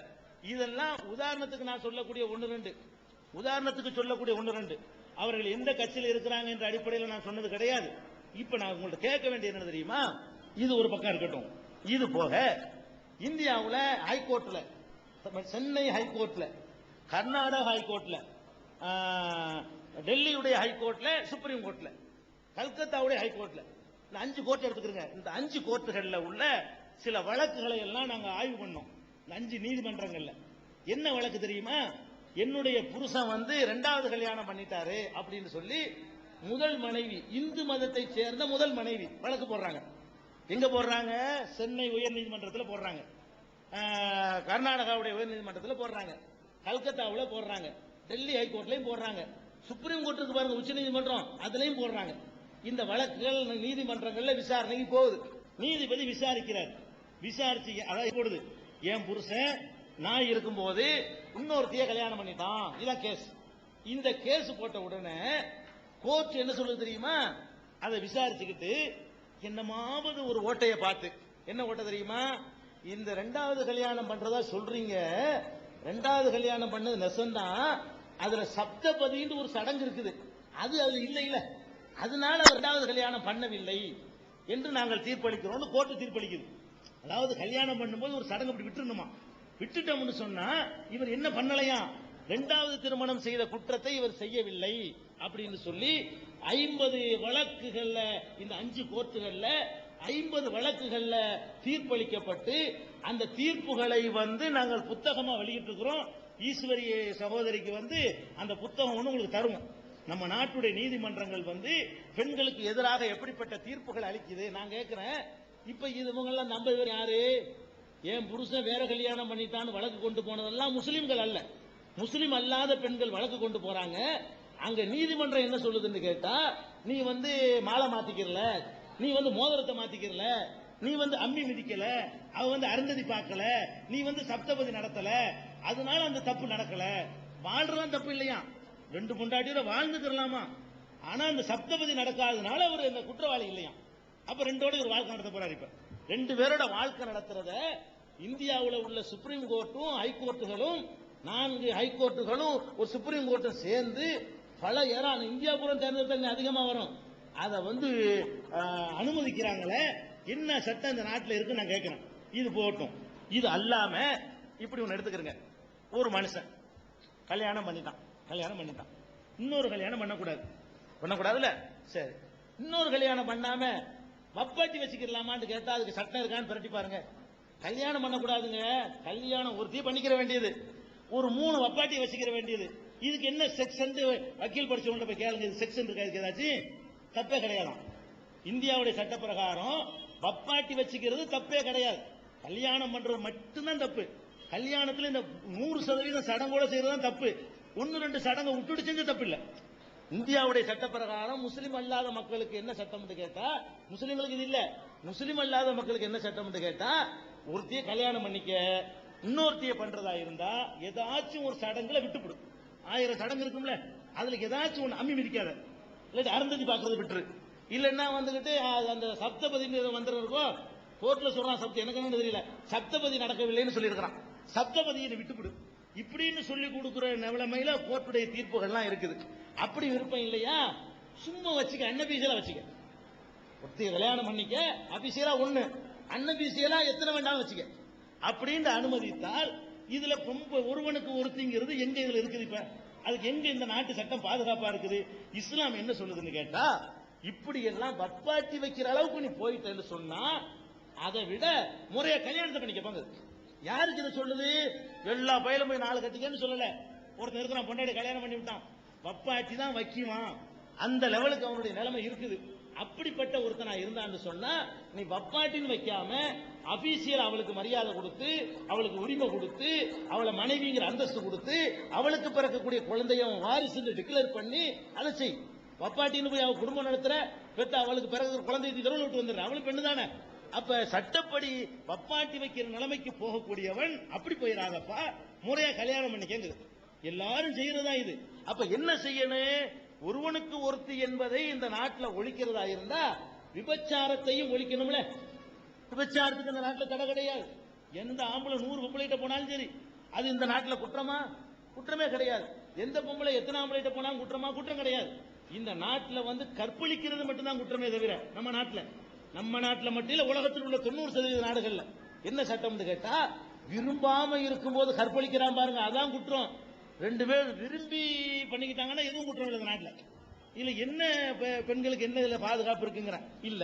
இதாச்சா அப்படி கேட்டதுக்காக வேண்டி ஜமாத்துல பண்றாங்க இல்ல. இப்ப எல்லாம் வெளியில இருக்கிறாங்க, முஸ்லீம்கள்லாம் கீழையில இருக்கிறாங்க, எப்படி நீங்க பாப்பீங்க? இருந்தாலும் டிவியில கேமரா இருக்க, கீழே கேமரா இருக்க, கொண்டு போகணுமா? சரி, ஏன்னா 4 3 கையை தூக்க சொல்றது எல்லா இடத்துலையும். 4 கல்யாணம் பண்ணும் கையை தூக்குங்க, 3 பெண்ணும் கையை தூக்குங்க, 2 பெண்ணும் கையை தூக்குங்கன்னு கேட்பேன். 1 2 ஆனா மறைக்க முடியாது, எல்லாம் தெரிஞ்சாலும் உட்காந்துருப்பாங்க, இருந்தா தூக்கிடுவாங்க. அப்படிலாம் கிடையாது. நீங்க சொல்றப்படிலாம் ஜமாத்துல எல்லாம் அவ்வளவு லேசாவா அனுமதிக்க மாட்டாங்க. தப்பு தண்டா செய்யற அளவுக்கு ஒருத்தன் போறான்னு சொன்னா அதை வந்து முறையா கல்யாணம் பண்ணி கேட்பாங்க, ஏன் இப்படி பண்ற அப்படிங்கிறது தான் இஸ்லாத்தினுடைய ஒரு அனுமதி. இப்ப நான் இந்த சொல்லிக்கிட்டு இருக்கிறேன், எனக்கு என்ன 4 3 2 இல்லையே, இந்த நிகழ்ச்சி பாக்குற உங்களுக்கு எத்தனைங்க? 1 பார்க்க முடியல. அப்படித்தாங்க மிகைப்படுத்துறாங்க. அதாவது அதை கூடுதலா மிகைப்படுத்துறாங்களே தவிர ஒரு தகுந்த காரணம் இல்லாம ஜமாத்துல பர்மிஷன் கொடுக்க மாட்டாங்க. நீங்க நினைக்கிற மாதிரிலாம் இல்ல, வேற எதுக்கும் ஜமாத்தே கிடையாது. எங்களுக்கு ஜமாத்துகளே குடைஞ்சு எடுத்து இவனுக்கு தேவைதானா அப்படிங்கிறதெல்லாம் ஆய்வு பண்ணாம அப்படியெல்லாம் நீங்க லேசமாத்தாலும் கிடையாது. அது தவறாக பேப்பர்காரர்கள் செய்யற செய்தியை வச்சுட்டு கேட்கறீங்க. இது இன்னும் விரிவா நான் சொல்லி இருக்கிறேன். உங்களுக்கு அந்த குற்றச்சாட்டுகள் ஒண்ணு கொடுங்க, 2 புத்தகம் கொடுங்க உங்களுக்கு. அறிவழகன், வடக்கு தெரு. இப்ப இந்தியா முதல்ல வெள்ளக்காரங்க தான் ஆண்டாங்க. அவங்கிட்ட நம்ம எல்லாரும் சேர்ந்து போராடி இந்தியா மீட்ட கொஞ்ச காலத்துல எங்களுக்கு முஸ்லீம்கள் கேட்டாங்க, என்ன கேட்டாங்க, எங்களுக்கு தனி நாடு வேணும் அப்படின்னு கேட்டு போனாங்க. அப்படி போகும்போது பெரும்பாலும் பேர் பாகிஸ்தான் போயிட்டாங்க. ஆனால் ஒரு சில பேர் நீங்க இருந்துட்டீங்க. அதுக்கு என்ன காரணம்? நான் கேட்ட வகையில முஸ்லீம்களுக்கு என்ன சொன்னாங்க, இந்தியாவோட சட்டத்திட்டங்கள் ஓரளவுக்கு நல்லா இருக்காங்க, நாங்க இங்க இருந்துட்டோம் அப்படின்னு அவங்க சொல்றாங்க. அது சரியோ தவறோ எனக்கு தெரியாது. அப்படி சட்டத்திட்டங்கள் நல்லா இருக்கு, அப்படி இருக்கிறோம் அப்படிங்கிறவங்க இந்திய நாட்டை இப்ப பாரத மாதாக்கு ஜே அப்படி சொல்றதுக்கு உங்க நாவு ஏன் கூசுது? சரி, அதாவது இது இந்துக்களுடைய கோஷம் நினைக்கிறீங்களா, இல்ல தாய் திருநாட்டினுடைய இது நினைக்கிறீங்களா? அதுக்கு சரியான பதில். அழகான கேள்வி கேட்டிருக்கிறாங்க. அந்த கேள்வியில ஒரு அடிப்படையான ஒரு தவறு ஒண்ணு இருக்கு. என்னன்னு கேட்டா, சுதந்திரம் அடைஞ்ச உடனே பாகிஸ்தான் அப்புறம் பிரிச்சுட்டு போயிட்டாங்கிறீங்கள, அப்படி கிடையாது. வரலாற்றுப்படி அப்படி கிடையாது. என்ன நடப்புன்னு கேட்டா, இந்தியாவை விட ஒரு நாளைக்கு முந்தி சுதந்திரம் வாங்கினது பாகிஸ்தான். இந்தியாவுல இருந்து பிரிஞ்சுட்டு போனதில்ல பாகிஸ்தான்.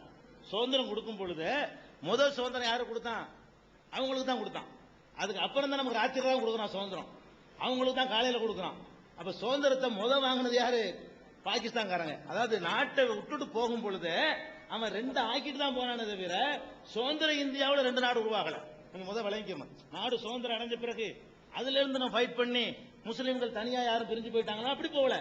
நாட்டை பிரிச்சு கொடுக்குறான் பாருங்க, அப்பவே அதை 2 துண்டா அவன் பிரிச்சு கொடுக்குறான்.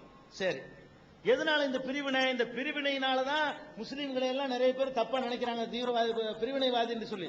இந்த பிரிவினுடைய வரலாறு திட்டமிட்டு மறைக்கப்பட்டிருக்கு. நீங்க நல்லா விளங்கிக்கிறேன்னு. இந்தியாவில் நம்ம முஸ்லிம்கள் அதிகமாக இருந்த மாநிலம் 2 மாநிலம். இந்தியாவில் பிரிக்கப்படாத இந்தியாவில் முஸ்லிம்கள் மெஜாரிட்டியாக இருந்த மாநிலங்கள் 2. ஒன்னு வங்காளம், இன்னொன்னு பஞ்சாப். வங்காளம்ங்கிறதுலயும் முஸ்லிம்கள் ரொம்ப அதிகமா இருந்தாங்க, பஞ்சாப்லயும் முஸ்லிம்கள் ரொம்ப மெஜாரிட்டியா இருந்தாங்க. இந்த 2 மாநிலத்தில் உள்ள முஸ்லிம்கள் மட்டும்தான் பிரிஞ்சுக்கிட்டாங்களே தவிர, அதாவது பஞ்சாப்ல உள்ளவர்கள் 2 பாதியா பிரிஞ்சாங்க. ஒரு பாதி பஞ்சாப் இங்க இருக்குது, ஒரு பாதி பஞ்சாப் தான் இன்னைக்கு பாகிஸ்தானா இருக்குது. பஞ்சாப் மாகாணத்தினுடைய பாதி இப்ப இங்க இருக்குது, இன்னொரு பாதி அங்க இருக்குது. வங்காளத்தினுடைய பாதி இங்க இருக்குது, மேற்கு வங்காளம் இங்க இருக்குது, கிழக்கு வங்காளம் பங்களாதேஷா இருக்குது, முன்னாடி அதுவும் பாகிஸ்தான். அப்ப மேற்கு வங்காளத்திலையும் பஞ்சாப்லையும் உள்ள முஸ்லிம்கள் என்ன பண்றாங்கன்னா, அங்க அடிக்கடி கலவரங்கள் வரும் பொழுது, வெள்ளையர்கள் ஆட்சியில, சுதந்திர இந்தியாவில் அவங்க பிரிஞ்சு போகல, வெள்ளையர்கள் ஆட்சியில அடிக்கடி கலவரம், கல்கத்தா கலவரம் உங்களுக்கு தெரியும். அதாவது இந்து முஸ்லீமுக்கு மத்தியில் அப்படி ஒரு பகைமையை உண்டாக்கி 2 பேரும் ஈக்குவலா வேற இருக்கிறாங்களா, அது பயமான கலவரம். ஒரு நாளைக்கு 100 200 மாறி தலை உருண்டுகிட்டே இருக்குது. அப்படிப்பட்ட ஒரு காலகட்டத்தில் தான் இதுல நம்ம சேர்ந்து இருந்தோம்னா செத்து போயிருவோங்கிற மாதிரி அங்க 2 மாநிலத்தில் உள்ள முஸ்லீம்கள் தான் பிரிவினைன்னு கேட்கிறாங்க. அப்படி கேட்கும் பொழுது காந்தி இருக்கார்ல, நம்ம ராஜாஜி இருக்கிறார்ல, இவங்க எல்லாம் என்ன பண்றாங்கன்னா பிரியிருங்கிறாங்க. நல்லா கவனிக்கணும். சும்மா உணவு கொடுத்துட்டு போகல, பிரியிறது தான் நல்லதுங்கிறாங்க. RSS உடைய நிறுவனர் ஹட்கேவர் இருக்காரு, அவரும் சொல்றாரு பிரித்து கொடுத்துடணும்னு. நல்லா விளங்கிக்கிறேன்னு, பிரித்து கொடுக்கணும்னு சொல்லி இந்தியாவில் உள்ள எந்த முஸ்லீமும் கேட்கவே இல்லை. பிரிந்து போய் அங்க இருந்து போனாங்களே, ராமநாதபுரத்து முஸ்லீம் ஒரு முஸ்லீம் அங்க போகல. அந்த நாட்டை அப்படி துண்டாக்கும் போது அங்க இருந்தும் அப்படி இருந்துக்கிட்டான். என்ன விளங்கிக்கணும்னா, அவன் மண்ணில் தான் அவன் இப்பவும் இருக்கிறான். பஞ்சாப்பை 2 துண்டு ஆக்கி இது உனக்கு இது எனக்குங்கும் போது பஞ்சாப்ல இருந்த முஸ்லீம் பஞ்சாப்ல இருந்துக்கிட்டான், அதுக்கு பேரு பாகிஸ்தான். வங்காளத்துல இருந்த 2 துண்டு ஆக்கி அந்த வங்காளத்துல முஸ்லீம், இந்த வங்காளத்துல இவன் இருந்துக்கிற போது அவன் மண்ணில் அவன் இருந்துக்கிட்டான்.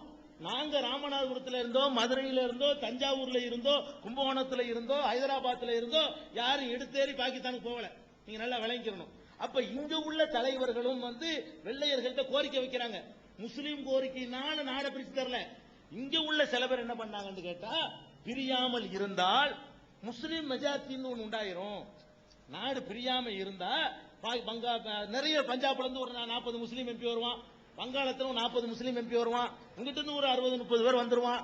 அப்ப முஸ்லீம் ராஜ்யம் மாதிரி ஒன்னு உண்டாயிருங்க. அந்த மாதிரி ஒரு கோணத்துல சில பேர், இன்னும் சொல்ல போனா அந்த RSS நிறுவனர்கள் உள்ளவர்கள்லாம் பிரிக்கணும்னு ஆசைப்பட்டாங்க. எல்லாருடைய கோரிக்கையும் ஏத்துத்தான் அவன் பிரிச்சு கொடுத்துட்டு நாட்டுக்கு சுதந்திரம் கொடுத்தான். நாங்க யாரும் நாட்டை பிரிச்சு கேட்கல. இந்த மண்ணில் உள்ள நாங்களாக இருந்துகிட்டு இருக்கோம். ராமநாதபுரத்தில் யாராவது போயிருக்காங்களா பாகிஸ்தானுக்கு? உங்க ஊர்ல இருந்து பிரிக்கும் போது போகல, கீழக்கரையில இருந்து ஒத்தனை போகல, யாருமே போகலங்க. இப்ப இருக்கிறவன் யாரு? அந்த மண்ணுக்காரன் அங்க இருக்கிறான், பஞ்சாப்புக்காரன் அங்கே இருக்கிறான், பாதி பஞ்சாப். வங்காளத்துல போனவன் வங்காளம், மேற்கு வங்காளம் இன்னொரு நாடா போச்சு. இப்ப கிழக்கு வங்காளம் பங்களாதேஷ் அப்ப மாறி போச்சுன்னு வைங்களேன். அப்ப ரெண்டும் பாகிஸ்தான் இருந்துச்சு. இதுதான் நடப்பு. அப்புறம் ஐயா கேட்கிறாரு, பாரத் மாதா கி ஜெயின்னு ஏன் சொல்றது இல்ல, பாரத மாதான்னு ஏன் சொல்றது இல்ல அப்படிங்கிறாங்க. இதுல ஒண்ணு விளங்கிக்கிறணுங்க. ஒரு காரணத்தோட தான் நாட்டை மதிக்க கூடாதுங்கிறதுக்கு இல்ல. இஸ்லாமிய அடிப்படையில் இந்த உருவகப்படுத்தி ஒரு தெய்வாம்சம் கொடுக்கிறதுக்கு பாருங்க, அதுதான் பல கடவுள் நம்பிக்கையை உண்டாக்குது. நாங்க நம்புறோம். பாரதம்ங்கிறது ஒரு நிலப்பரப்பு. அதை தாயின்னு சொல்றது அறிவுக்கு பொருத்தமற்றது. நாங்க நம்புறோம். பாரத மாதான்னா அதை தாயின்னு சொல்லி அந்த அப்படி செய்யறது சரியில்லை. அது நம்முடைய சொந்த மண், நம்முடைய உடைமை. அது நம்ம எப்படி நினைக்கணும்னு சொன்னா, நம்முடைய ப்ராப்பர்ட்டி, அது நம்முடைய உடைமை அப்படின்னு நினைக்கிறது தான் தேசபக்தி. இதை நம்முடைய உடைமைன்னு நினைச்சாலே அர்த்தமா எடுக்க நம்ம விடமாட்டோம். என்னுடைய வீடுன்னு இருக்குல்லங்க, அத என் வீடு மாதான்னு சொன்னா தான் ஒரு தேசபக்தி இருக்கு அர்த்தமா? என் வீடு உரிமை கொண்டாடுனா தேசபக்தி இல்லையா? உங்க வீடு இருக்குது, அதை விட்டு பாரத மாதா. அப்ப ராமநாடு மாதாவா இது? ராமநாடு மட்டும் ஏன் ராமநாடு மாதாங்க மாட்டேங்கிறீங்க? அப்ப மதுரைக்காரன் மதுரை மாதானே சொல்ல மாட்டேங்கிறான். அப்ப என் வீடை மட்டும் சொந்தம் கொண்டாட வீடு மாதான்னு சொல்றான். அப்ப மாதான்னு சொல்வதுதான் தேசபக்தி, அளவுகள் கிடையாது. நம்ம என்ன நினைக்கிறோம், என் வீடு இருக்கு, என் வீடு தான் நான் சொல்லுவேன். அதை ஒருத்தன் எடுக்க வந்தான்னு சொன்னா நான் விட மாட்டேன். இது என் நாடுன்னு சொல்றேன், எடுக்க வந்தா விட மாட்டேன், எனக்கு சொந்தமான நாடு. அப்ப இந்த மண்ணில் நான் உரிமை கொண்டாடும் பொழுது தேசபக்தியை நம்ம நிலைநாட்டி போடுறோம். பாரத மாதான்னு சொல்லும் பொழுது மாதான்னு சொல்றாங்க. அதோடு சொன்னாலும் பரவாயில்லை, அதுக்கு ஒரு கடவுள் மாதிரியான ஒரு தோற்றத்தோடு கொடுக்குறாங்க. அதை அப்புறம் வழிபடுற மாதிரியான ஒரு நிலைமைக்கு கொண்டு வர்றாங்க. கடைசியில் என்னவாயிரும் கேட்டா, அது தேசங்கிற 2ஆம் பட்சமா போய் இதுக்கு ஒரு பாரத மாதா கோயில் விழா உண்டாகி போயிடும். அதை ஒரு கும்பிட்டு ஆயிரும். தேசபக்திங்கிறதுடைய அந்த வீரியம் குறைஞ்சு போயிடும். அதனாலதான் அந்த மாதிரி மண்ணை பிடிச்சிக்கிட்டு மாதாங்கிறது, பூமாதா, இதெல்லாம் நாங்க ஒத்துக்கிற மாட்டோம். முஸ்லீம்களும் ஒத்துக்கிற கூடாது. பூமிங்கிறது பூமி தான், அதுக்கு போய்கிட்டு தெய்வாம்சம், அதுக்கு போய் கடவுள் தன்மை கொடுக்க கூடாது. பூமினா பூமி, பூமாதான்னு நாங்க சொல்ல மாட்டோம். நீங்க பாரதத்தை மட்டும் நாங்க சொல்லாம இல்ல, பூமியை பிடிச்சி பூமாதாமாங்க, அது என்ன பூமாதாங்கிறீங்க? அது என்ன மாதா? அது ஒரு மண்ணு தானே, அவ்வளவுதானே. மண்ணுன்னு சொல்லுங்க, மனுஷன் சொல்லுங்க. மண்ணுக்கு கொண்டு போய் இங்க தாய் அந்தஸ்து கொடுக்குறீங்க, நம்ம போட்டு மிதிச்சுக்கிட்டு இருக்கிறோம். அதை தாயின்னு நீங்க நினைச்சா நம்ம ஆகாயத்துல மிதக்கணும். நீங்க பூமாதான்னு ஒரு பக்கம் சொல்லிக்கிட்டு அந்த மாதா மேலே எப்படி நடக்கிறது? நான் கேட்கிறேன், பூமாதான்னு ஒரு பக்கம் சொல்லிக்கிறீங்க, பாரத மாதான்னு சொல்லிக்கிறீங்க. மாதான்னு இதை ஒத்துக்கிட்டோம்னா நிக்கலாமா? மிதிக்கலாமா? மாதா வயிற்றுல நிக்கலாமா? மாதா மேல ஒண்ணு கழிக்கலாமா? மாதா மேல மலம் கழிக்கலாமா? மாதா தானங்க. அப்ப நாங்க இப்ப மாதான்னு ஒத்துக்கிட்டு ஏன்பா சிறுநீர் கழிக்கிறேன்? அப்ப சிறுநீர் பாக்கெட்ல கழிச்சு மேல தூக்கி போட்ட வேண்டியதான். மேல விடணும், கீழே தான் புவி ஈர்ப்பு சக்திக்கெல்லாம் மேல போய் போடணும். இது நடக்கிறதா? இது விளைக்கிறது. தேசபக்தியெல்லாம் ஒன்றும் குறைச்ச கிடையாது. நாட்டை விடுதலைக்காக வேண்டி அதிகமாக நம்ம ரத்த சிந்திருக்கிறாங்க முஸ்லீம்கள். அது யாரும் இல்லைன்னு சொல்ல முடியாது.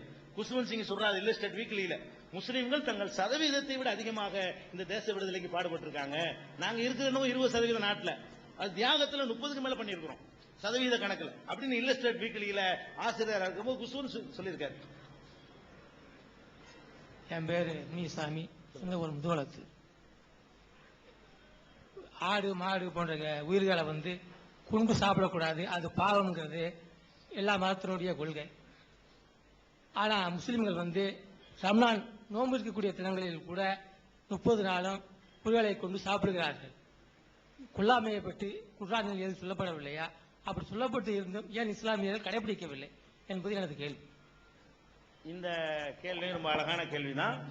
ஆனா இது உங்களுக்கு டிவியில பலமுறை அந்த கேள்வி 2 தடவை கூட ஒளிபரப்பாயிருக்கு. ஒளிபரப்பானாலும் நான் சொல்லத்தான் வேணும் வழங்குதா. அது ஒளிபரப்புக்காக நமக்கு நடத்தல, சந்தேகத்தை தீர்க்கறதுக்கு தான் நடத்துறோம். அந்த ஒரே ஒரு ஆளுக்கு சந்தேகம் இருந்தால் அதுக்காக நம்ம சொல்லத்தான் வேணும். இது என்னன்னு கேட்டா, இந்த ஆடு மாடெல்லாம் சாப்பிடுறது, கோழி சாப்பிடுறது, இதெல்லாம் எல்லா மதங்களையும் தடை செய்யப்பட்டிருக்கு. முஸ்லிம்கள் மட்டும் என்ன செய்யறாங்க, இந்த மாமிசத்தெல்லாம் நல்லா சாப்பிடுறாங்களே, அது எந்த வகையில் நியாயம் அப்படின்னு கேட்கறாங்க. அது குர்ஆன்ல அதை பத்தி எதுவும் சொல்லப்பட்டிருக்காண்டு? குர்ஆன்ல வந்து சாப்பிடுங்கன்னு தான் சொல்லப்பட்டிருக்கு, சாப்பிடக்கூடாதுன்னு என்ன செய்யப்படல, சொல்லப்படவே இல்லை. நல்லா சாப்பிடுங்க. அல்லாஹ் இந்த உலகத்துல படைச்சிருக்கிறது பூரா மனித இனத்துக்கு தான் படைச்சிருக்கிறான். அதுல எதெல்லாம் கேடு தருமோ அதை மட்டும் ஒதுக்கிட்டு சக்தி உள்ளது நன்மை உள்ளதை பூரா சாப்பிடுங்க அப்படின்னு குர்ஆன் வந்து அனுமதிக்குது. அவங்க ஐயா சொன்னபடி அந்த கொல்லாமையை வந்து இஸ்லாம் வந்து ஒத்துக்கிறவே இல்லை. இது சட்டம்.